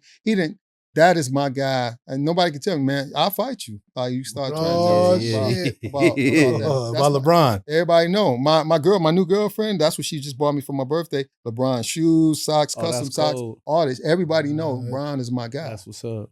Come on, Bron. You know you here. You eavesdropping, Bron. Yeah. Drop those 2 threes in here. Yeah, shout out Lakers. That's my guy. This leads me to my next question for you, Gerald. How do you define sports passion? And what does passion really look like in action beyond just being excited about something? Sports passion? Mm-hmm. Myself, where I am with baseball. Man, I still feel with baseball, I still feel like I'm 15. I still look for games all the time. I want to play all the time. Yeah. I feel within my body, I still feel that I'm 25. I still can do a lot of the things that I could when I was 30. I preserve my body now. I'm smarter now. I don't go, like I told you, I'm not going out there playing defense a lot of times. I'm hitting because I do want to play until my 60s, maybe 70, right? I can still hit the baseball. I still can hit the upper 80 fastball, low 90 fastball, mid 80s fastball. I still can catch up to it, right? So when I can't, then I'll sit down. I won't just be out there just to be out there, but I still will be around the game because I love the game. It's my passion. So my point is when you can be around the game when you're not playing, I watch baseball on TV. Even when I'm not playing it, I watch it. Yeah. I watch my Yankees. I told you I ain't missed a game in 30 days. Every game, yeah. Right? Yeah. And I don't just watch the Yankees. I watch the Dodgers. I'm a Shohei fan. I'm Betts. Everybody. I watch it. I'm a baseball player fan. That's your therapy. Right? So it also, for me, is in my life, you was asking about life, it helps me be a better mate. Mm-hmm. It helps me with my stress level. The gym as well, right? Yeah. Without baseball in the gym, man, I would be a whole different man. I wouldn't be probably a good mate at home or whatever. Those things help me. And I try to explain that to young people too. Man, make them take the jersey off you, right? Even if you start having kids with a woman at 20-something, because some kids retire if they ain't went pro, whatever. No, man, if you still love baseball, it's a way that you can play. Talk to your wife, let them know it's part of life. It's going to make me be a better man. It's going to relieve a lot of the stress that men go through, right? In our day-to-day. And that's what I try to teach the youth. Use baseball in a whole lot of ways. It's not, or sports, not just baseball, any sport. Yeah, all sports. Because all sports teach you discipline if you really want it. Yeah. Football, baseball, basketball, soccer, whatever. Yeah. Whatever you choose, try to be the best at it, but you got to put the work in. Or you cheating the game. First of all, respect the game. You cheating the game, you cheating your teammates. You on a team. You're not, unless you playing tennis or you swimming, and even on a swim team, you on a swim team. Yeah, they be like, come on! But when you play, only sport I really know that you out there kind of just doing it by yourself is if you're playing tennis. And golf. Right, and golf. Yeah. Right? But when you sign up on a team, show up, man. Show up for your team. Put in the work so you can be the best for your teammates. That you can be. You may not be nothing that day. We all gonna not be nothing some days, but at least I didn't shortchange them because I didn't put in the work, or I'm late for the game, so I ain't got a chance to warm up. I haven't had a chance to do anything. I'm just gonna go out there. Now I'm gonna hurt myself, or I'm not gonna be the best of myself for my team. That's why I show up so early. Yeah, well said. Because I may not get a hit. That answer right there leads into this next question here. Mm-hmm. How has faith played a role in your own work ethic and drive? Oh, yeah. Faith is everything, not just in baseball. For me, my whole life is faith. My grandmother, who's deceased, she died in 2018. She was the most religious lady I've ever met. Everything, I've never seen her talk bad about people. Everybody loved her in our neighborhoods, and she relayed that to my mom. So I always knew and had faith when I was young, but I was one that didn't go and get baptized on Easter when I was a kid just to go do it for my mother or whatever it may be. I knew at a young age that I needed to know God. I needed to feel it when I went up there, when I decided. So I didn't get baptized, I was 29. And I didn't get baptized at my home church. I found my own place. Nobody even knew that I was in new members class for 5 weeks. And I went and then I invited them and they was like, what? And then so they were shocked. But my mom, that's what she always wanted. She used to open the door. Gerald, you want to go to church? You want to go? So she told me when you received God, I knew that I don't have to worry about you. I'm gonna worry about you as a parent, but I know when you got faith and you got God, I don't have to, you got everything. I tried to give you other things, but that is what I wanted you to have more than anything. Yeah. And my faith, man, through my divorce, through everything I've been through, without faith, I don't know, because I don't know where I would be. I would be probably a mental case myself. But I believe I just keep picking myself up. Every time I get shot down, even right now, waiting for my brand to get an opportunity. I know I got a concept logo and a concept logo and a name and my story behind it that no other brand really has, right? But it's hard getting in the door. I'm building momentum and I'm selling and I'm trying to get in, but getting into retail, you got to know, if you want to get, you got to get on the inside. You got to know somebody. Like what Kanye was talking right? about on that show. Yeah. You got to get in, or I want to license. I want to license it, or I want to get it into retail. Then I can build my continuing to build my Amazon or everything else that I'm doing. But my faith keeps me going every day because I know what I got. I know what God gave me, right? So in every single thing that I do, God, to answer your question, He leads that for me. So I share. I'm glad you said what you said. I share the sentiment your mom has. Because I got 5 kids. Yeah. And there's a foot that comes off the pedal a little bit when you find out that they have a relationship with God. Yes. Yeah. And now the new person in my life, the new lady, shout out to my lady Marie. She's a Christian through and through. She's been through some things. God saved her life from health things that she came back from. She was flatlined 5 times. Damn. And he brought her back. And I think he brought her back for me. That's right. She uplifts me every day with not only spiritual, but just love, and her spirit and her demeanor and everything is something really new for me. I've been in love before. My ex-wife was a great woman and all that, and we were together for 22 years, 11 years, married, 11 years together, and she was great. But I see something different this time, right? It's something I've never seen before, and I think a lot of it has to do with her spiritual faith, what you just asked me about. Yeah. Because she really knows the power. She was raised in church, but when God spared her life all those different times, brought her back, people, they were saying she was dying, she was gone, she was whatever. And she said one time when she was in a coma, she heard them like saying she gone or whatever, and she was trying to say, I'm not, But she only can say it in her head. Yeah. Right? And man, she's such a beautiful spirit, loving, smart. And she came back better than ever, came back and not only got back into her she's been in management in the medical field for 25 years, but she attached all type of certification. She's a national CPR instructor. Yeah. She does notary. She does all kind of, she's home care. She's not a nurse, but she can do everything almost a nurse can do, right? Taking care of people, the bags, she can change, home care, she does everything, right? But it all came from her faith. She cares about people. She loves people. So God has given me somebody with, and a part 2 to that work, that your own work ethic can drive, because you teach and you're mentoring. Who's your go-to when you want to drive that point home about somebody's work ethic? Is it Bron? Well, it's Bron for me. Bron is Bron. But you've had like if you want to go even before Bron, it was like Walter Payton.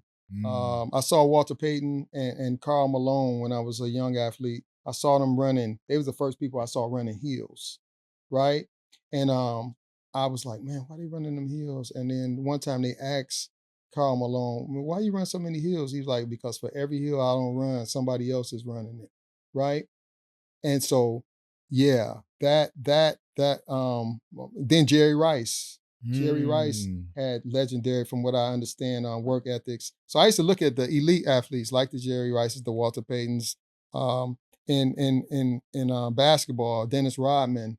I noticed in Dennis Rodman, people know he's a great athlete, but I used to notice how in the fourth quarter, everybody was tired and just trying to get down the court, and he was running like a High deer knees. with his high knees. He's still running Trotting up there. and not even breathing hard, right? Who rode the bike? Dennis Who Rodman's rode a bike? And he rode after. He rode the bike. So because he did that, that's what I did in my whole pro career. I would ride when the guys was getting ready for the clubs. I would be on the bike for 45 minutes because Dennis did that, right? Yeah. So yeah, and I started running heels because of Walter Payton and Karl Malone. Mike Tyson, Mike Tyson and Floyd Mayweather, they're my favorite boxers. So I saw Mike one time, he was running like 5 in the morning or 5:30, and they said, "Why you run so early?" He said, "Because I don't want nobody beating me out here." Right? He's like, "I run early because I want to be the first out here." Yeah. Right? Floyd Mayweather mastered physical fitness and defense, but he mastered. I saw Floyd doing floor crunches and talking to the camera like with the regular voice. I think right? I think I watched that too. Yeah, on YouTube. Yeah, on YouTube. I think you and him share something in common. Yeah. He doesn't drink or smoke. None of that. He don't.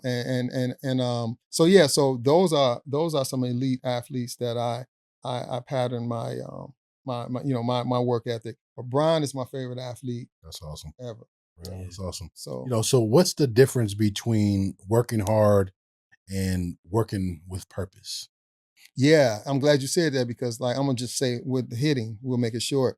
Hitting. Some guys take 400 swings, but they're not quality swings. So you developing bad habits. If you sometimes you can go to the cage and I've gone there and I went there in the mentality that I'm gonna take 200 swings, but my first 50 was so good, I just left it there, right? And you leave it there and take that into the game or take that whatever you're doing, whether college, pro, whatever. Take that. It don't always take 200 swings. Now, if you off or you're timing off or whatever, then you keep working until you don't quit on bad swings, right? But you can quit on great swings, right? So it's not quantity, it's quality. So is that what you would say? What's missing to make that shift? To make which shift? To make the shift, is working hard or working smart, or working with smart or with purpose. With purpose, yeah. I think education, like somebody. So yeah, you might need a coach. Yeah, you need somebody who really like what I'm telling you right now. Like I played against like a lot of guys. I remember Manny Ramirez. They used to always say he used to take 300 swings, right? He took 300 swings, but they was like probably about 280 of them was quality, right? He wasn't just in there taking them. Laser focused. Oh yeah, he was focused, right? Kobe, all those shots. Ray Allen used to get up 1,000 shots and Reggie all that, Miller. Right? Reggie Miller, those guys got up. So it worked for them. But also some of them hurt. Isaiah, he said that the reason why he had to retire is because he got so many shots up he had it in his house. He had the gym in his house. So I saw him saying that he shot too many, and maybe some of them was off key. Maybe he was tired, but he was still, I got to get up 1,000. I got to get up 1,000 because you can't hurt your elbow. You think about that. I've done that from shooting. Yeah. So, you got to be, you got pain in your elbow. You have to know how to work, right? You can't just work stupid. You have to work smart. Yeah. Right. Yeah. How do you personally stay motivated when progress feels slow?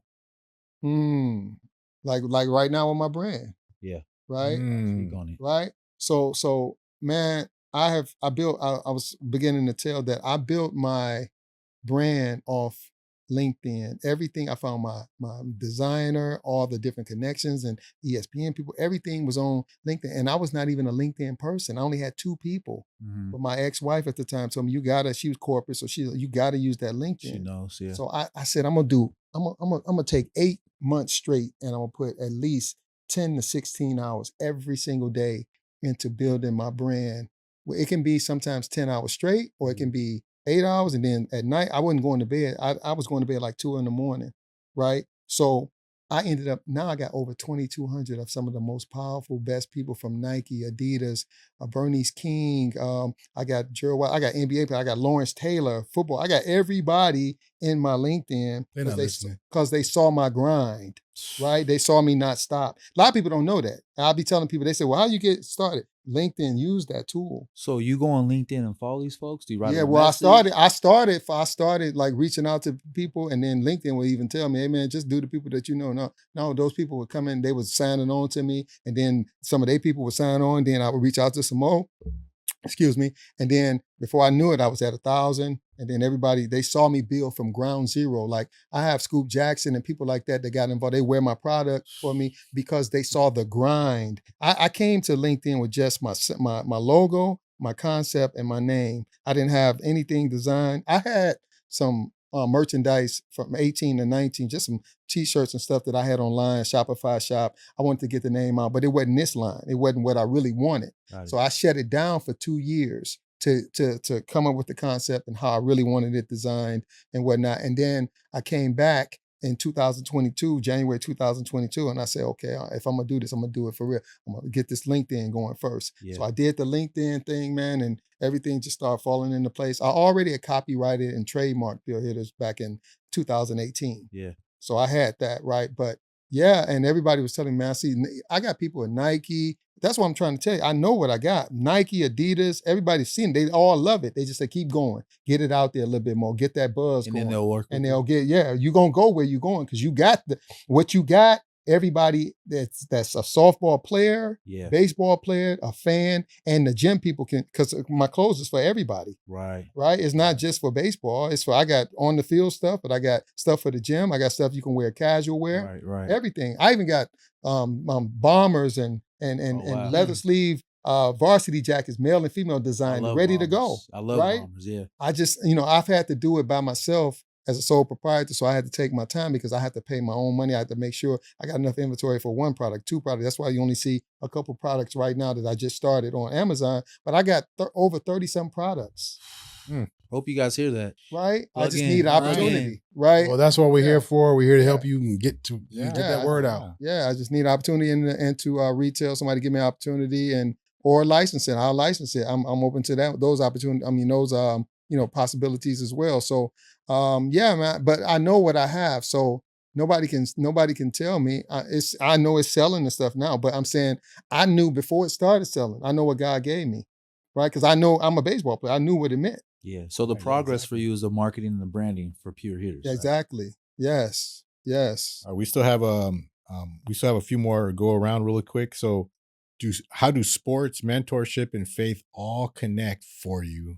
With You're young people? helping young people succeed. Well, I don't force religion on anybody, and because everybody got different faiths and beliefs and whatever. I use what God does for me, how I've made it through certain things. I've used an example. I think that's the best way for a person to try to educate someone on faith. Don't try to throw scriptures at them. Don't try to make them see it the way that you see it. Use your life and how you've made it through things and what it's done for you. I do that with all three of all the things you just asked. I use myself as an example. Or you have to show them. A lot of it is, you can talk, a good game, but a lot of this stuff goes in one ear and out the other. You have to be consistent with your talk with them, and you have to be that lead example, or you have to show them an example that they can resonate with. Yeah. That's the answer. Yeah, if they don't resonate with what you're talking about today, they going back to their phone or they going back to their game. Yeah. Right? Yeah, because everybody learns differently. They learn differently. And then a lot of them still, life is moving for them, whether they do well or not. They still getting their iPhones. They don't have to earn, a lot of them don't have to earn things. And chores are gone now. Yeah. We had to do chores. I did chores. Oh, remember that? Yeah, we had to do chores. He's like, why isn't the kitchen done? Hey, Right? dude, mom's coming home right now. You got to have that kitchen done. Yeah. I would have a list on the refrigerator. If I didn't do that, I couldn't leave the house. Well, and doing those chores and watching and learning, it made me be the man where I'm self-sufficient. I don't need a woman to cook for me. I don't need a woman to You clean do for it me. yourself. I've been doing my own laundry since I was 13. Nobody has ever done, none of my wife, nobody's done anything. Now my new girlfriend, she told me I'm doing your right. She told me that's what I do. I'm doing to get me out. So I said, well, don't be shrinking my stuff. Yeah, Don't you be- OCD. You OCD. Yeah, rules like don't be washing my darks and hot. Right, but she wants to do it out of love for me. So I'm gonna allow her to do that. Yeah, I'll allow you to do that. Shrink a couple shirts. You know? Yeah. No, Okay. but again, shout out to my lady. Yeah, that's Marie. cool. I love you, baby. Thank you for loving me. He's doing great. He's doing great, by the way. Yeah. But he's not done, okay? So what advice do you give young people that feel like giving up? This is a two-part question, but what advice do you give to young people who just feel like giving up on their dreams? Yeah, I tell them that, Rome wasn't built, our old saying, Rome wasn't built in a day. Just because somebody don't see you today don't mean they're not going to see you tomorrow. And then what did you do? What have you done to expect what you're expecting from the game? Or life don't owe you nothing, right? And I definitely don't owe you nothing. I'm not going to give you nothing that you don't deserve or earn. And the reason why you probably haven't reached, because sometimes it's not meant for you to go where you want. God will show you something different. He'll show you, okay, well, basketball may not be for you, baseball may be, or it may be coaching, it may be whatever. Don't give up on life because that one thing didn't work out for you. But a lot of times I find that they haven't even exhausted all their options to obtain whatever they're trying to obtain, or they haven't put in the work. So you would you say that you've encountered this before? Yeah, a lot. And they complain, they might be down in their spirits or whatever. But then a few will listen to me and get back on the bike. Right, I say get back on the bike and start paddling again. And now they got a different perspective because someone has shown them a different perspective.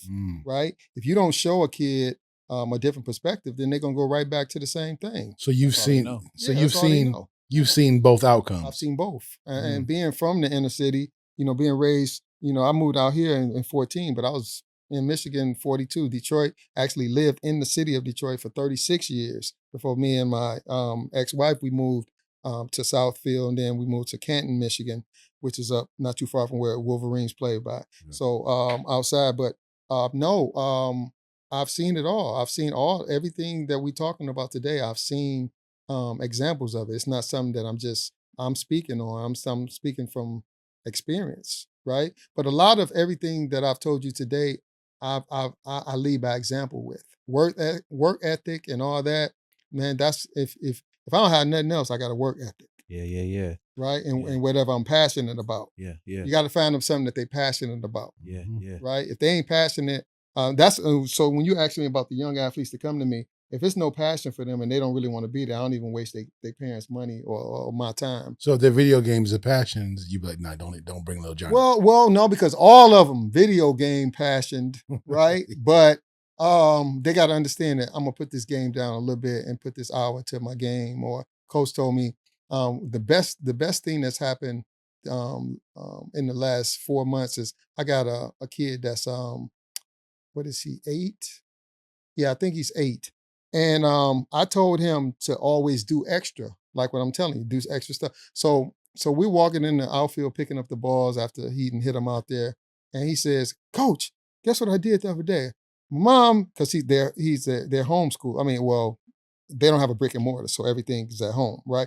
My mom told me to do my project or whatever, and it was 6. I needed to write 6 things. I wrote 8, right? And I said, you did? And he was like, yeah, because you told me to always do extra, right? And so I went, it made me feel really good because he listened. He ate, but he listened because I constantly was drilling this in him and telling him and whatnot. And so his mom, when we went in, she was like, yeah, I couldn't figure out why he wanted to do 8. And he said, Coach told me always do extra, right? So, yeah. Shout out Detroit. My dad's from Detroit, Michigan, East and West Side. Shout out to the D. Yeah. Yes, sir. He played football. He probably would have went to the league. Okay. But his arm got chopped at a young age doing dumb things. Okay. I got a 3-part question for you, though. Okay. How do you help young people set goals that are both ambitious and realistic? Well, no goal to me is unattainable if you put in the work and you it's really what you want to do. I mean, if it's what you want to do, I'm never gonna shoot down a kid's dream, man, because me personally, I've done things that I never thought. I've been in, movies. I'm in Mr. 3000, the first scene with Bernie Mac. I say, I hope he trip and break his leg. That put me in the union, but I've done all kind of TV series. I was the bartender for 3 seasons on the remake of The Odd Couple with that's cool. Matthew Perry. Yeah. I've done my own national commercial with Chevy Silverado. I've done print ads. I've done all kind of. I've been in the union since 2003. You about to get some calls You in the tonight. industry, You about to get some calls tonight. So Who- yeah. who you rep by? Well, I ain't rep out nobody now, but I used to be Bobby Ball. It was Yeah, a Bobby company- Ball. Yeah, I was with Yeah. Bobby Ball. Ted Mayer was my manager. Okay. And I moved back to Michigan right before it was really about to kick off for me, like with the soaps and all that. But and I chose the woman to go back home, and I chose her. But then I came back 7 years later. Her work moved us out here. Yeah. And then not my current woman, but my ex-wife. Yeah. And I moved us out here, and then I got the Odd Couple remake. So I was on there for 3 seasons. That's huge. And I was in there with the stars. I didn't speak, and I was going to be speaking hopefully in the 4th season, and then we got canceled. But I'm in like 10 episodes. I did the finales. Man, It was like Cheers, Yeah, right? congrats. We're like, Gerald, you were so close to the camera. You were so close to the microphone. So- Can we cut the season? but yeah, no, I've been in Screen Actors Guild since 2003. That's Oh, a yeah, big that's deal, awesome. man. So yeah, so those were. I never thought I would ever be on no TV. I didn't want to be no actor or nothing like that. Billy Crystal came in 2000. I was playing pro ball still in Mexico, and he came to Detroit with the movie 61 that was on HBO about Maris and Mano. And my mom, again, when you ask my mom, she was like, "Hey man, I saw on TV Billy Crystal say he wants some baseball players to turn actors." Want to try out? And I said, "No, I ain't interested in that, Mom." I said, I leave in 2 weeks. She's like, "Would you please, for your mom, just go down there?" And so she begged me Go hit all that the way audition. up until that day. That was like Monday. It was on that next Monday. Yeah, that next Monday was the audition. And so I went, and it was raining that morning, so I thought I could get out of it. She was like, "No, they said still come, right?" Mom's put you Shout in out to check. Mom. That's right. So I went down there, man. It was like 3,000 ball players at Wayne State University in 3,000? Detroit, and it was guys that was actors and guys that were ball players. So Billy had me come out there. The pro ball players, he said, "Well, I want to see y'all throw a hit." So I did a few throws and hit, and he was like, "You're gonna definitely be in it, and you're gonna be." I didn't even know who I was at first. I started the movie as a Minnesota Twin. It was 2 blacks on the Minnesota Twins back in '61. So I didn't know who it was. He said the name, but I didn't know him. And so the first day we shot, but I wasn't really seen. So I got a call that night, said, "Hey, we want you to be, since you was drafted by the Yankees and you playing in Mexico, we want you to be Hector Lopez, the first Latin on the Yanks," which meant I was going to shoot with the Yankees every day, which the movie was about. Yeah. I wasn't union then, but I was Yeah. still making like $500 a day. Get money, yeah. right? Entertainment partners. And yeah, because we doing like 12 to 16 hours. Yeah. And man, I went and that kind of jumps out. I still didn't want to act, but then they called me back to do Sammy Sosa's body double for Hardball. That's me in there doing the body double for Sammy. What? So I did that. If you see me from the back, it's just me. Yeah. And then when they point, Sammy couldn't come to Detroit, so they kind of put his face like On you. on my body, like. And CGI. so I did that, and then I said, maybe I can do this acting thing. And so then I got involved in Mr. 3000. Somebody told me about that. They was filming in Milwaukee. I drove from Detroit.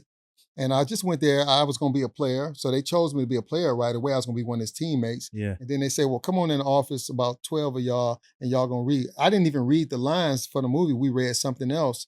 And I got the part, right? And that put me in the union. Game. You hear that? You hear that? That's Game. crazy, man. And so that was my first speaking role. That put me in the union, and that kind of catapulted the rest of Other things. Yeah, and I got the That's huge. national commercial with Chevy Silverado. I'm the only one in those it. national commercials. I'm the hit only one in the different. commercial. I think I remember that commercial. Yeah, and it was the magic pump, and it took my lunchbox. It was when gas prices was like $2 something. They was high then, and Do back something. yeah, that was high to them at that point in time. And so it was supposed to run for 3 years, but it ran for like I think 7 months. I got 11,000 in residuals. 3-year national. Yeah, it was supposed to run for like 3 years. Gosh. And so but I got 11,000 in like 3 months or so. Yeah. And Not mad at that. Yeah. so that, and then I was on a spinoff. I did a lot of different shows, but you wouldn't even know. But I'm in The Longest Yard. I'm one of the. I got my helmet on about The with Well, I was shooting a TV series called Clubhouse. I don't know if you remember that, but it came on with Dean Cain, Christopher Lloyd, and whatnot. We came and we shot 12 episodes. We got canceled at 6 episodes. But Jeremy Sumter, the Peter Pan kid, all them was in there, and it was a base, and I was the right fielder on that show. That's right? crazy. Michael man. Jai White was in there and everything, and so we got canceled. But during that time, I was shooting it, and I was off one day, and the guy called me who put me in it. He said, "You play football. I need you to go down to," I forgot, down to L.A. It was like an old stadium down there. It's old. It's been closed down, but that's where they were filming it. Yeah. And make it look like prison, of course. That's crazy. And so I went down. He was like, you ain't going to be seen, but you're going to get paid well because we're going to be there about 16 hours. And so I went there, and I was there with the big dude from Happy Gilmore. I forgot his name. The big tall fella. He's like 7 foot something. Forgot his name, but he's like awkward, big, like 7 foot, the big old, like Jaws. He reminded me of Jaws. Remember Jaws that was in James Bond movies? He was tall like that. But I met Dominic Louise that day. I met Adam Sandler, of course, was the new quarterback for Burt Reynolds. Reynolds. I met Burt. Nelly, all of them was everybody, man. I see why he was on his phone on the treadmill. See? So yeah, that shit charged up. I was like, man, even Terry Crews. Terry Crews too. But he hadn't even hit it hard yet in the. He was still underdog. Yeah, he was there. Bill Romanowski, I remember, was there. Football player. There was a lot of people in there. Chris Rock was in that movie. Chris Rock, yeah. You about to have everybody in Hollywood look at the show tonight. so MZ about to be a yeah, for real. Yeah, I was in the huddle and I had my helmet on, so you don't see me in that one. But yeah, I did that. But then I did a lot of different things, man. And I took acting serious. I took acting classes, so I wasn't just like trying to do. I did take some acting classes, and I was but I went back to Michigan and it kind of derailed things. Yeah. Here's my second part question for you, man. Thank you for sharing that with us. Oh yeah, no doubt. How involved are parents? Well, the first part question was, how do you help young people set goals that are both ambitious and realistic, which you answered. But the second part question is, how involved are parents? Some parents are very much involved, and some parents are not involved not because they don't want to be, but work. They're working, and you got single parents. You got and then some. A lot of these kids today, they raising them. They raising themselves on them phones and internets and different things. So it's sad to say this, that I know some parents personally that can't reach their kids because they so far away from them with the technology. With the technology. Separation. Yeah, and so they can't relate to them. But then you got the great parents, like a lot of great parents, 2-parent homes. You don't just have to be raised by 2 parents to learn right from wrong. I believe that. Right? I believe that. Yeah, and I think that they say that a woman can't teach a man how to be a man, but she can teach him morals and values and God and give him things, so that will make him be a good man. Yeah, I agree with that. Yeah, there are certain things that men can only teach men, and same vice versa with women and women, right? Yeah. But that don't mean I can't be a good dad to a girl, or I can't be a mentor to. It doesn't stop you. Yeah, because I haven't gotten the chance. Only here recently, I did 2 introductory training sessions with softball girls, but I've always wanted to train girls just as much as boys. That's because cool. I think that I can be a mentor to them. Yeah. Just as same as they might not have the opportunity to have a father. Maybe not, right? And then let them understand that every man in your life is not trying to do something to you or talk to you, whatever. No, I'm trying to be your big brother, your father figure, whatever it may be, right? And really be that. Yeah. This is going to lead into my third question. And how involved do you want them to be? Yeah, the parents? Yeah. Oh, yeah. Well, we like a team, man. The kid I told you, Kristen Franklin, his mom was my ride or die. Okay. Right? And, no, I don't ever want to take your kid and I'm just training them or mentor. No, we're a team. Yeah. It takes a village, bro. Yeah. It really does. So after they're done practicing with you, they should practice with their parents. Well, I give them, they can't do everything I'm doing. I don't want the parents to mess with too many things, but what we worked on, make sure that they're doing it. And then I want to give the parent an idea of what they're looking at to make sure that the kid is at least in the ballpark of what I'm trying to. He may not be exact because they don't know what I know. Yeah. Right? Yeah. But at least make sure. How can you make sure he's doing the work that I'm asking if you don't know what he's supposed to be doing? Right. And then that's their kid. I want them involved. Yeah. Yeah. Yeah, I So think yeah, that's- I no, think that's man, it's important. you're never gonna find me not want. I get upset when a parent don't want to be involved. Yeah, no, I feel that. Yeah, that's your kid. Rugi? Now, I can say this because you're training the kid Mm-hmm. and you're not coaching the kid. Because Right. if you were coaching the kid, it would be a different relationship. You wouldn't want to be as close because you couldn't have that type of similar relationship between 10 parents. And between Yeah. 10 parents. Yeah. And I'm smart enough and man enough to realize that the culture of where baseball is, little league and travel, all this travel ball on that, that's not for me because I'm old school. I'm like Deion Sanders, right? I'm like, that's why I love Deion so much because I am him, right? If I was coaching, I would be exactly. And he not only does he coach them, he give them all kind of opportunities. He give more than what he expect from them. Yeah. He expect a lot from them, He and you push have it to through walk. the whole system. But he giving you if you really buy into what he's doing, you're going to come out on top. Oh, yeah. Yeah. Right? Yeah. And You got Marshall Falk as a coach, running back Marshall Faulk coach. now, and he say now he about to. I saw him yesterday. He got 2 surprise people that's coming. I guess this week. He say, "Stay tuned. That we're gonna be blown away." You got. I think the problem one might be T.O. I Right. think T.O. is going to be a receiver coach, I'm sure. Mm-hmm. But he also got Warren Sapp, who was a big deal last Yeah, year. D-line coach. Yeah. Yeah, Sapp is in with them boys passing. All those coaches play pro. I don't know all the other coaches' names, but shout out to Colorado, man. They do Deion doing he and his staff doing special things. By the way, so. T.O. still hoops. Yeah, I he used to still- hoop with them in the league in Anaheim. And his body. You He see got- his body. Man. Body. You know, He T.O. still plays like he's a 21, specimen. bro. That's another specimen. He'll dunk on Yeah, you, yeah. That I've too. always admired. For me, that's my favorite wide receiver of all time. T.O.? I know, Yeah, bro. He's I think solid. For me, that's my and not taking nothing away from Jerry Rice. Jerry Rice great, Yeah. to go too. Yeah. But for me, and they both were physical, but T.O. is a T.O.'s still specimen, getting bro. out there T.O. is running like routes. LeBron. Yeah, he's Right? still running Oh, yeah. routes. Oh, Yeah. T.O. is And like hooping. Yeah, and still look like he can go. And still believes that he can go play. Still dunking on Right? people, bro. Yeah. Man, and with that, Yeah. that brings us to halftime. All right. Man, so hey, thank you for sharing all that while we was going with these round robin questions. You were handling them like champs, just like the champ you are. Thank you, Yeah, man. I yeah, appreciate yeah, y'all. yeah. No, I'm enjoying myself. This is beautiful. Yeah. Yeah. We're gonna enter a lighter part of this as we start winding this down in the second part of the show. Okay. We're gonna do a little bit of controversy and humor. Now I did respect something that you had mentioned where you said, "Hey man, look, I respect everybody got their own opinion. I respect their own opinion. Mhm. So we ain't gonna get too controversial, but No. we'll get a little controversial." Yeah. One thing I don't talk though. I don't talk politics. Because I really believe, my thoughts on that, is real strong, and it's only gonna be for the people, everybody, right? I don't get down with because I'm a Democrat or you're a Republican. I want what's best for everybody, and if you ain't about that, or if you spewing hate or you spewing anything other than togetherness, because people say togetherness, but they really mean that? Because what are you doing to bring us together, right? Yeah. Well, hold on. Now I gotta delete all these questions, man. Hang on a sec.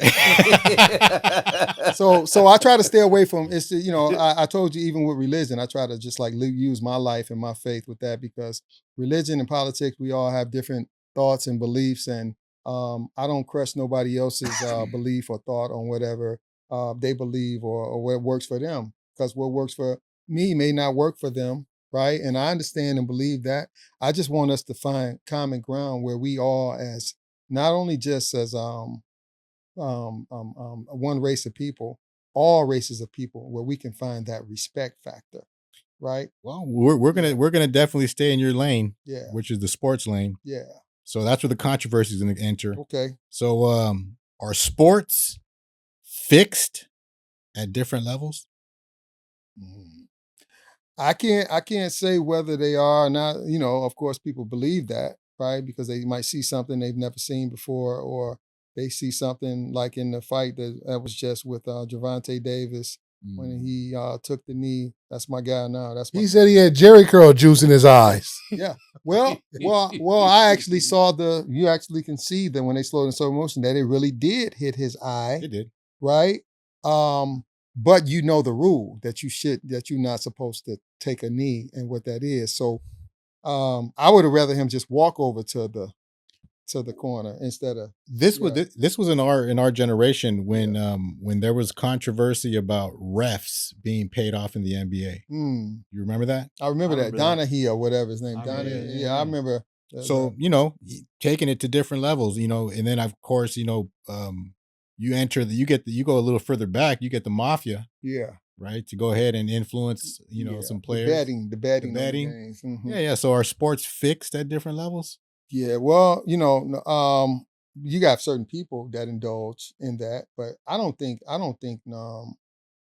really think you can fix a game. I think one person can either do or not do their job, but I don't think you can fix a baseball game. I really don't, because everybody, even though we're a team, everybody still have to do their job, right?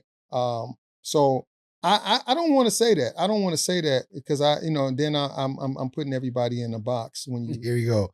Right? Yeah. Then you gonna get to the field. You're fucking fired, man. Yeah. I see you on the podcast. Yeah. You put next question. You said it was not gonna be fucking crucial. We'll get you off that hot seat. Okay. What do you think about the Democrats? Yeah. Because you got thieves and you have criminals in every not just sports, in every walk of life. Yeah. You have in corporate America, wherever, in politics, you have criminals and you have people that's trying to do it right, people that's not trying to do it right. So I would be wrong. It's your opinion, though. You know, it's opinion. It's all opinion. Yeah, it's all opinion. But I don't think that it's beneath being trying to put some fixes in, or but not the whole. Yeah, but not the entity themselves. It can be individuals. It can be individuals. I get what you're saying. Yeah.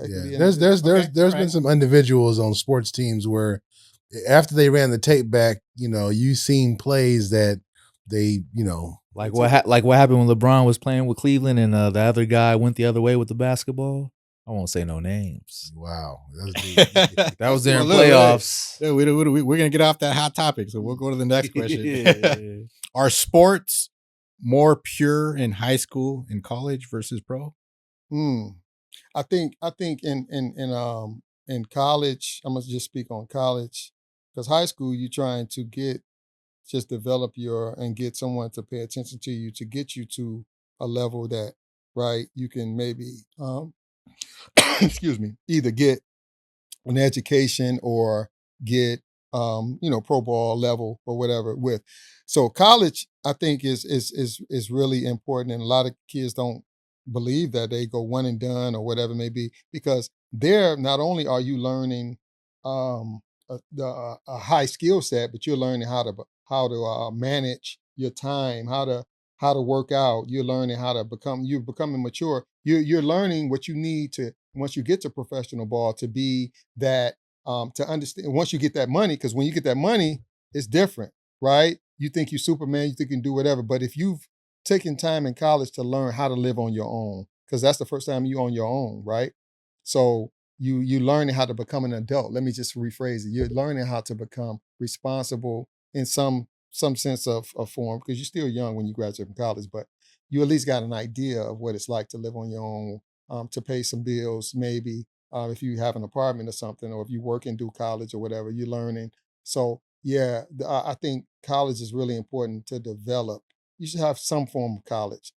Baseball is a little different, because they will take you out of high school. But my biggest mistake was not going. I signed with Eastern Michigan to play baseball, and I was going to play football too. And I probably should have went there. Back then, you had to go 3 years if you signed with a university. There wasn't no one and done in baseball. You had to go, and you couldn't, until after your junior year, you couldn't go pro. That would have helped me. That would have developed me. That would have allowed. I would have got everything that I didn't get in high school. I would have got the training. I would have got a lot of different things. So my biggest regret is not going to. And my mom told me not to sign, but I was having a kid. I wanted to be responsible. I thought that the little money they was giving me would at least give me a jump start with my kid. And so I was straight, no matter, as long as they drafted me, I didn't care what round. I didn't know nothing about rounds and the money meant a difference in the round. I didn't know anything about that, right? I just, when they call me and say the Yankees, I'm the Yankees, right? I'm going. And so, but my mom could never tell me why to go to school. right? Excuse me. I can tell someone because I know the ins and outs. And rounds and money makes a difference, and different things. So nobody told me anything. So I took the draft. What's the name of the Miami Dolphin coach, Miami college coach? And then he was a successful college coach, and then he went into the NFL, and then he went back to college. And I think it was because he said, I want the money out of my coaching. Are you talking about Nick Saban? Yeah. Nick Saban? Yeah. Nick Saban. I think he also coached my in my state, Michigan State, too. I think he did. Yeah. No, Nick is he the GOAT. He he was able to get those opportunities. Some people are not forwarded that opportunities to be able to go back and forth and do that, right? The great ones or the good ones, they can do that. Like Rick Pitino, people like that, when he was with the Knicks and in Kentucky, and he's at Louisville. So you got certain coaches that can bounce around and do things, but no, because here's Deion says it best when you ask him whether you want to coach pro. You can't when guys got money already. What you gonna tell them? Yeah. They may not be as receptive as they are when they're trying to get money. Yeah. All right. Right. We're gonna get you off that controversy hot seat. We're gonna move on. Yeah. Yeah. Shift some gears here. All right. So you had mentioned the Mr. 3000, that movie. You mentioned the Screen Actors Guild. Mm-hmm. But one thing you didn't mention was you were on Family Feud for 3 episodes. Yeah. And now you didn't kiss Richard Dawson, did you? No, we were Steve Harvey. Okay. No, yeah, in 2022. It was my mother's bucket list and mine to be. I had already been on Price is Right in 21, right? What? So I was on Price is Right. I lost my game. It was $20,000 game I was playing for on stage, but I did win 5 Michael Kors purses to get up on the stage. So I gave them to my at the time wife and my mom. But so the next year it was during the pandemic, so I had to do it online. So I had a lot of stuff I had to go through to try to get us on there. But I was blessed enough. It took about 6 months total before we left to get us on there. And we played 3 episodes, and I was the captain, and we won. I had the last question to win 20,000. It's on YouTube, and we did win 20,000 one time. So we played 3 episodes. And were you at the end when you got to do those firing off those that you got 30 seconds? Fast money. The fast money was it you and who? It was me and my my at the time wife. Her cousin that lives out here in California. I gotta see this. Yeah. How you fire those questions off, And so it was her. She started it, and I brought it home. Ah, you got the harder part. Yeah. And so what's one hilarious, unforgettable moment from that Family Feud stuff? Were you laughing a lot, or was it more nervous? No. I was real serious. I mean, I had been on TV before, so I wasn't nervous about being on TV. And but no, the last episode that we lost, I was about to go against my family because one of the questions, it was about something with a pig's heart in a person and how they change or whatever. So I was going to say looks to cover the whole thing, but in the huddle, my family was like, "Let's go with fact," right? The word fact. So what y'all don't see on TV is the producers. For about 10 minutes, they was huddled up and they was like, "Do Gerald got to say? Do they have to say?" This word, whatever. And I was hearing this word, whatever. And so finally, when they came back up on the, and they said, and it was looks, it was my answer. I was about to tell Steve I'm going to go against my family, and I didn't. Right? So we lost on that answer. Wow. And so that was a regret. I should have went with my first mind, but I was trying to be a team player. Listen to my you should have went with your intuition. And you know what? That was the lead into the next question. If you could go back and redo any Family Feud appearances, and what would you change? It was that you would have just I would have went against them. Yeah, I would have went against them. Right on. All right, we'll switch gears again. Philosophical views, reflective views. You had already spoke this a lot. You had talked about respect yourself and others, put God first in front of all you do. Everyone's different. They should figure out what works for them. Mm-hmm. How would that apply in a scenario where you have 10 youths in front of you and they're listening to advice? And you say to them, everyone's different. They should figure out what works for them. And how would the rest of that speech go? You should figure out what works for you, and then you got to figure out what does it take to obtain that goal, right? You have to figure out what do I have to do on my end to have an opportunity at whatever it is I'm trying to do, because again, everything is different, right? It's not the same work ethic for everything. It's different. Yeah. It's different work ethics, it's different skill sets, it's different things that you have to obtain in order to try to get that goal. So if you're not going to go after those things, then maybe you should be looking for another goal. Yeah. Right? You should be I agree try with something that. because you're wasting time. Mm-hmm. Yeah. So Especially if you're not passionate about you it. got to teach young people about wasting time. I They agree. think they got all the time in the world because they're young. Nah, they got to start right now. Yeah, I agree. Yeah. Time moves fast for some reason nowadays. Yeah. All right, switching gears again. This time we're going to, we always arrive to this point where we ask you 3 words to describe yourself. Mm-hmm.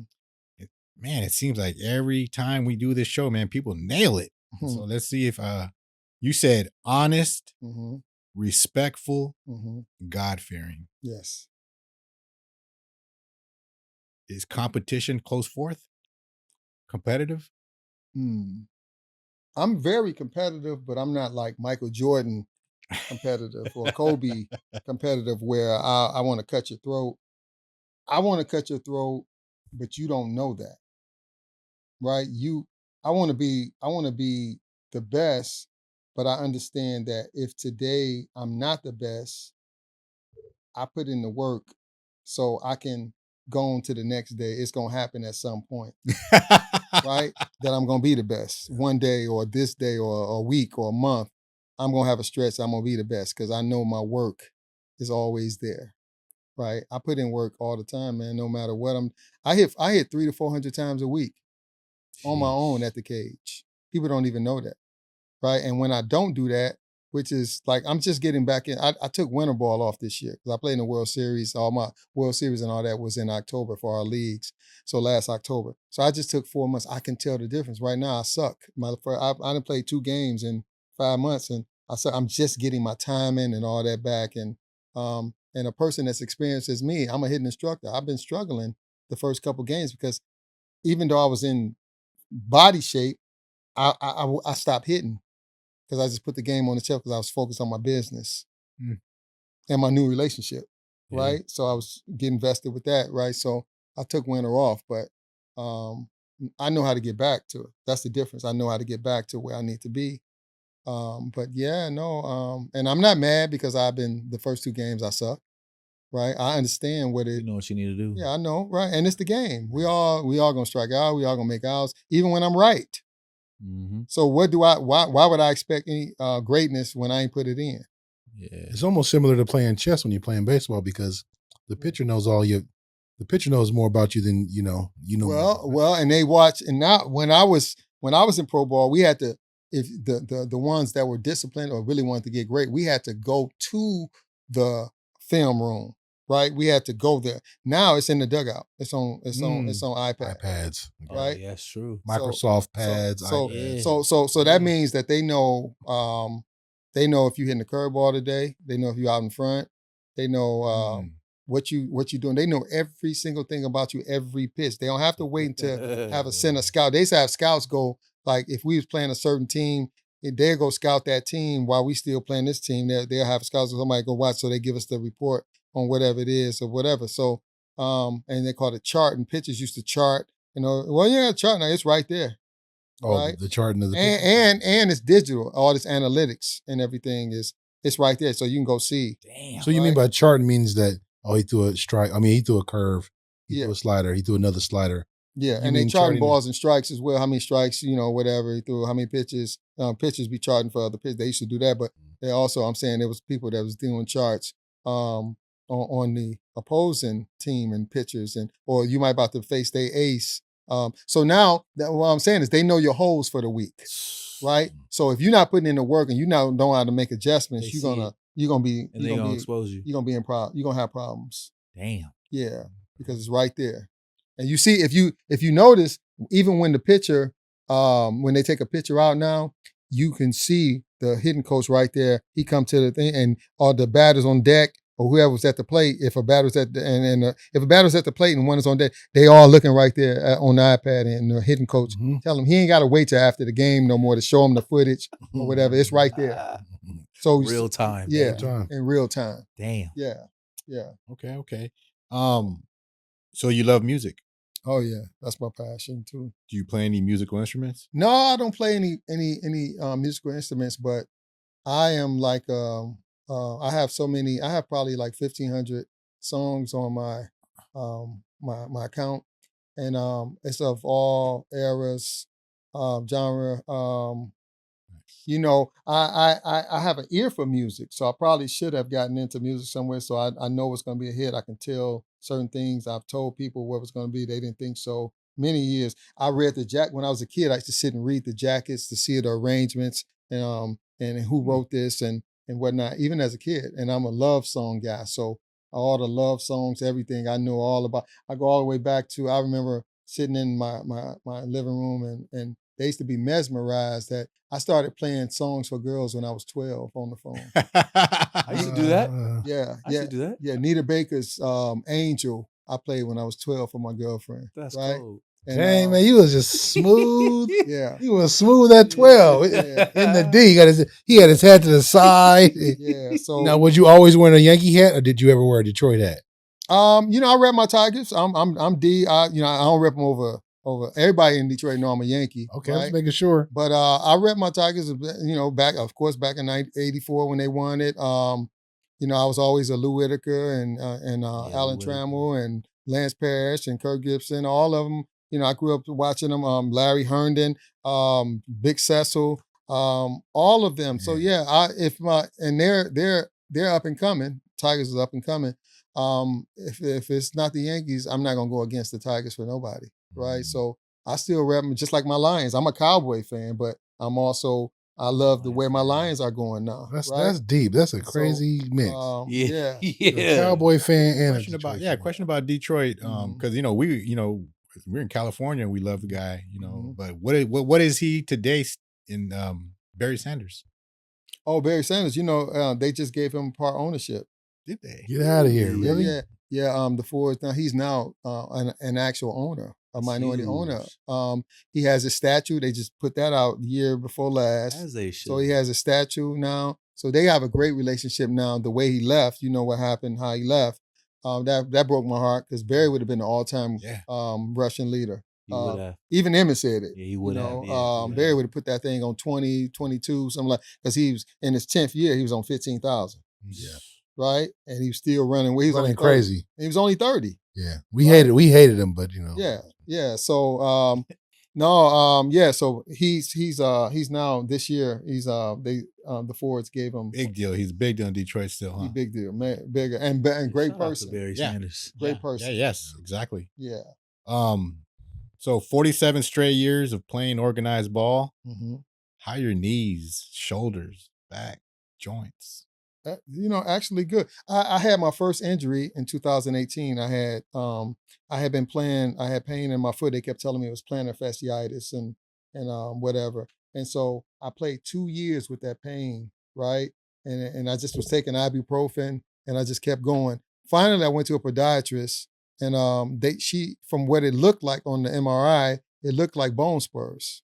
So we set up the surgery to go in to remove the bone spurs. Well, that was my first surgery, first injury. I never got injured in 11 years of pro ball. I never missed to injury, right? Wow. So I took care of my body, right? Really, I did all the weightlifting, all the soaks, all the ice, everything. So that I was really scared for the surgery. So when she went in, I woke up after the surgery and I'm thinking that she removed bone spurs. Well, my wife at the time was telling me, hey, why are you walking around? Because I didn't feel any pain, right? So I was walking around, and I even walked into my doctor's office on the like 4 or 5 days. She was like, "What are you doing?" And I said, "You removed the bone spurs. I don't have no pain." She said, "I had to put a whole peroneal new tendon in your ankle Damn. You have been, what we thought was bone spurs was 2 broken bones stuck up in your skin, and your tendon was torn in half. Ooh wee. What? So she took a new tendon. She went in a cadaver, got a new tendon, and wrapped it like a tortilla around, and that was my new tendon connecting my foot and my ankle. Wow. Right.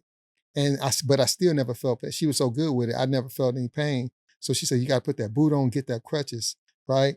And so, but it took 12 to about 13 months for it to settle into my skin as my own. It was like a little bump before, and now it's settled in. It took like 13. So that was my first, Wow. injury. But That's no, deep. everything else is great, man. I don't have knee problems. I don't have to wear knee braces or, my arm. I still got my arm. I can still throw from right field. I can do. You might be on a good. You might make the commercial, like the Copperfit commercial. Come on, Copperfit, get this man. Yeah. Get him on a commercial. Stop playing. Get the sleeves. No, I still can lift at the gym. Everything.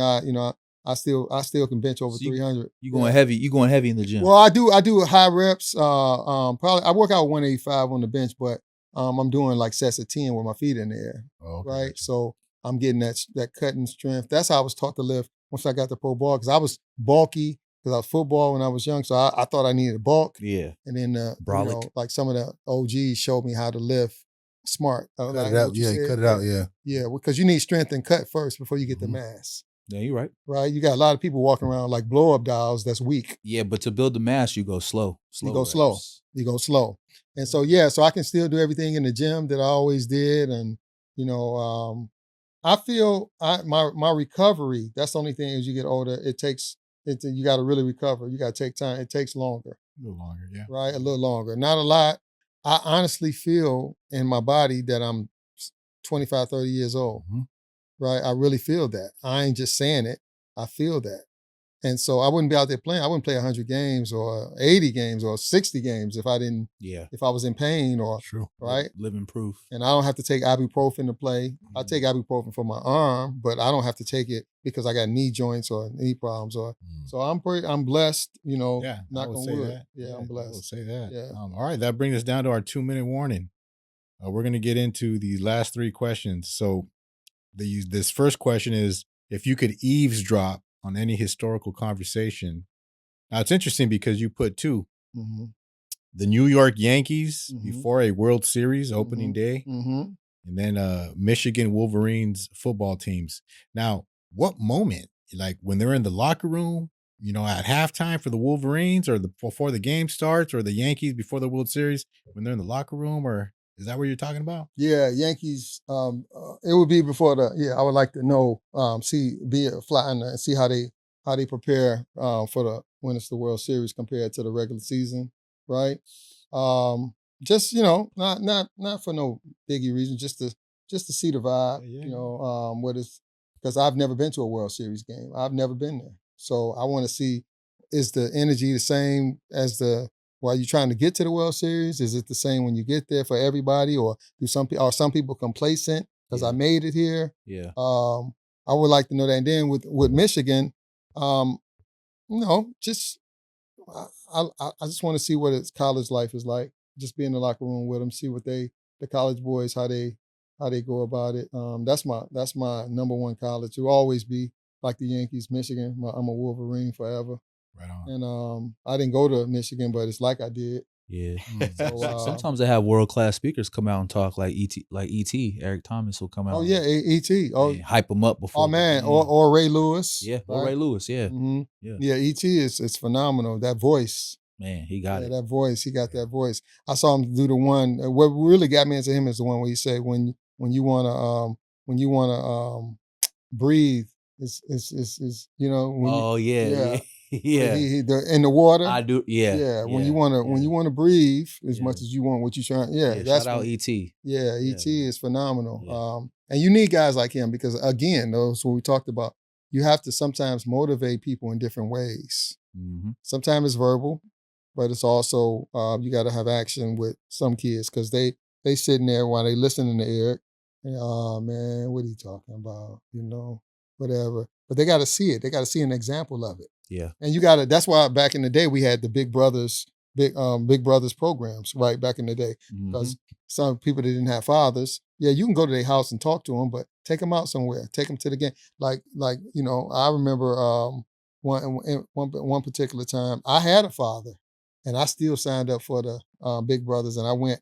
And my father got a little upset about that because he didn't want, but he stopped it. But I needed a different voice because he wasn't really I'm not gonna say he wasn't a good person, but the way he was living his life was different from what I wanted to do. He wasn't the example that you thought, that he would. Yeah, and I loved him as my father, but I didn't see the example in him that I felt, because I was always an old soul, right? So from my best friend when I was 5, my first friend and my best friend was 6 years older than me. He was 11.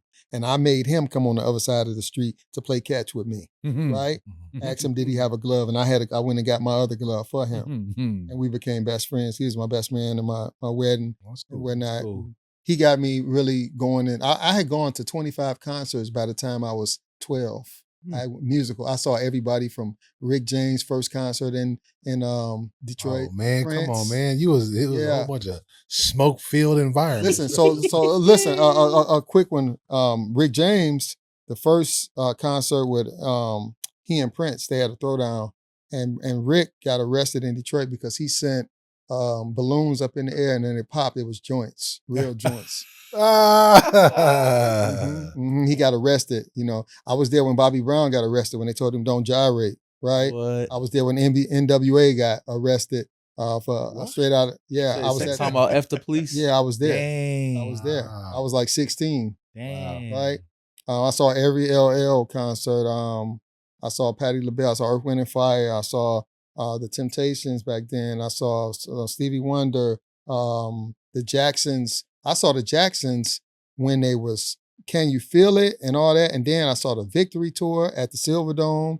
I saw Michael's Bad. I saw Thriller. And everything. Music is my thing. So yeah, it's what I do. Right on. Second question was, I think you answered it, and it was what your bucket list is, and it's attend a World Series game. Yeah, man. Yeah. Are you a fan of the World Baseball Classic? Oh, for sure. No, I have attended that. So maybe not the one that just passed, but the previous one. I bought all the tickets for all 3 games and treated myself to LA. I got me a hotel room because my wife at the time was in China working.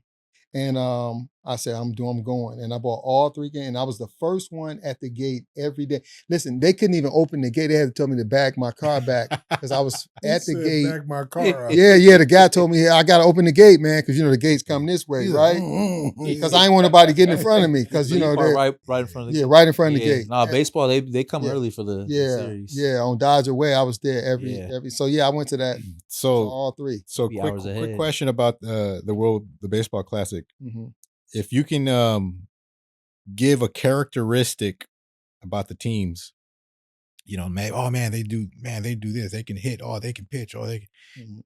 The Koreans, the Japanese, the Dominicans, the Ricans, the Americans. What would you say? Well, all the majority of Latin players can field, right? Infield, and I'm gonna just speak infield because, and the reason why is when I played in Mexico, the fields over there are terrible.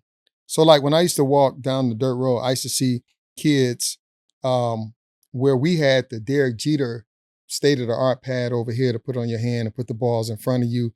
They had cardboard boxes that they had tied strings around, right?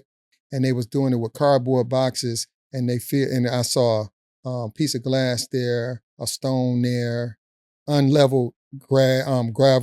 It wasn't drug, whatever. So they was doing it. So when they come over here and play on these fields, it's like flatbeds for them. It's nice. Right? It's nice. Like when it's like Now, I've never seen too many, even if they couldn't hit, they can field, right? The infield, right?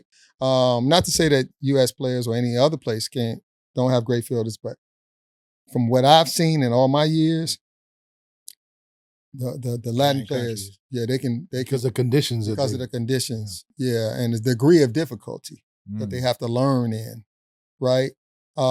It's that's why I always try to tell people about don't work where it's easy.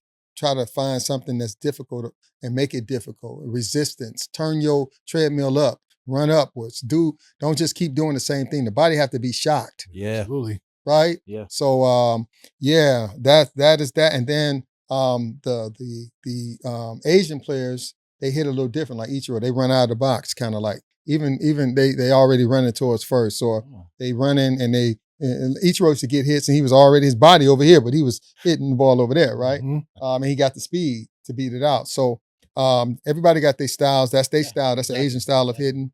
In the U.S., we kind of just do it all. It's our game. We created it. So, we try to hit the long ball. Yeah. Now, right, with all these analytics and things, everybody trying to hit the long ball. But let me just say this about the analytics. People they think I'm so against the analytics. I'm just against strikeouts for that don't have to happen because. You can't tell me that Tony Gwynn and those guys, they did it wrong, right? These guys were hitting 340, 50. I mean, not Tony Gwynn per se, but I'm going to just say like the Frank Thomases and the Albert Bells and the Manny Ramirez and these guys, Ted Williams, even going back to them, these guys was hitting 340, 50 bombs, 40 homers with 145 RBIs. Yeah. The guys over here don't have these average. They barely hitting 220. I think the last year the overall average was 231. Right. So you trading in your batting average to hit a few more homers, but you still not breaking the home run record. Since they started the analytics, everybody swinging. You don't see now. You see Judge hit because he big boy and he hit 300 last year, 58 homers. Yeah, Judge is huge. Right. But think about if he touched the ball a few more times. And cut them strikeouts down, he would have broke the record again. Oh, easily last year, just touching balls. Yeah, because he's a good hitter, but he also big fella, strong. Yeah, he's huge. Right, contact. Mm-hmm. Right, where did that's the number one thing in hitting, contact. If you don't touch the ball, ain't no hitting. Right, there's nothing happening. No stats. Keep it in play. That's right. No stats. Right. So swinging for the fence, it wasn't good then when we were kids. And it's not good for me now to just go up there and just launch angle and try to get the ball in the air. Okay, so if you get the ball in the air, if it ain't going out of the park, because it has what you call backspin, no backspin on it most of the time, the low pitch, you can get a little back, but that means it's going like this with no drive. I can run it down. Yeah. Right? It's going to come down. Right? Yeah. And they don't have any drive where you got backspin, that ball's shooting in the gap, it's shooting. And sometimes I hit homers with the backspin coming through the ball, coming through it with my knob that I thought was a double and it rolled out of the park. Yep. Right? So you're taking away the backspin. And if you ever want to put what I'm saying to test, go and see batting practice and watch the guys who got the upswings, and when they don't hit it out, watch how them duck farts. We call them duck farts. When they don't get it, it's duck farts. Or like even when they hit them way up in the sky, you see how they barely getting out of the park. Now it don't matter if it get out of the park and get out of the park, but some of them don't, or guys can go over the wall and get them because they don't have that drive.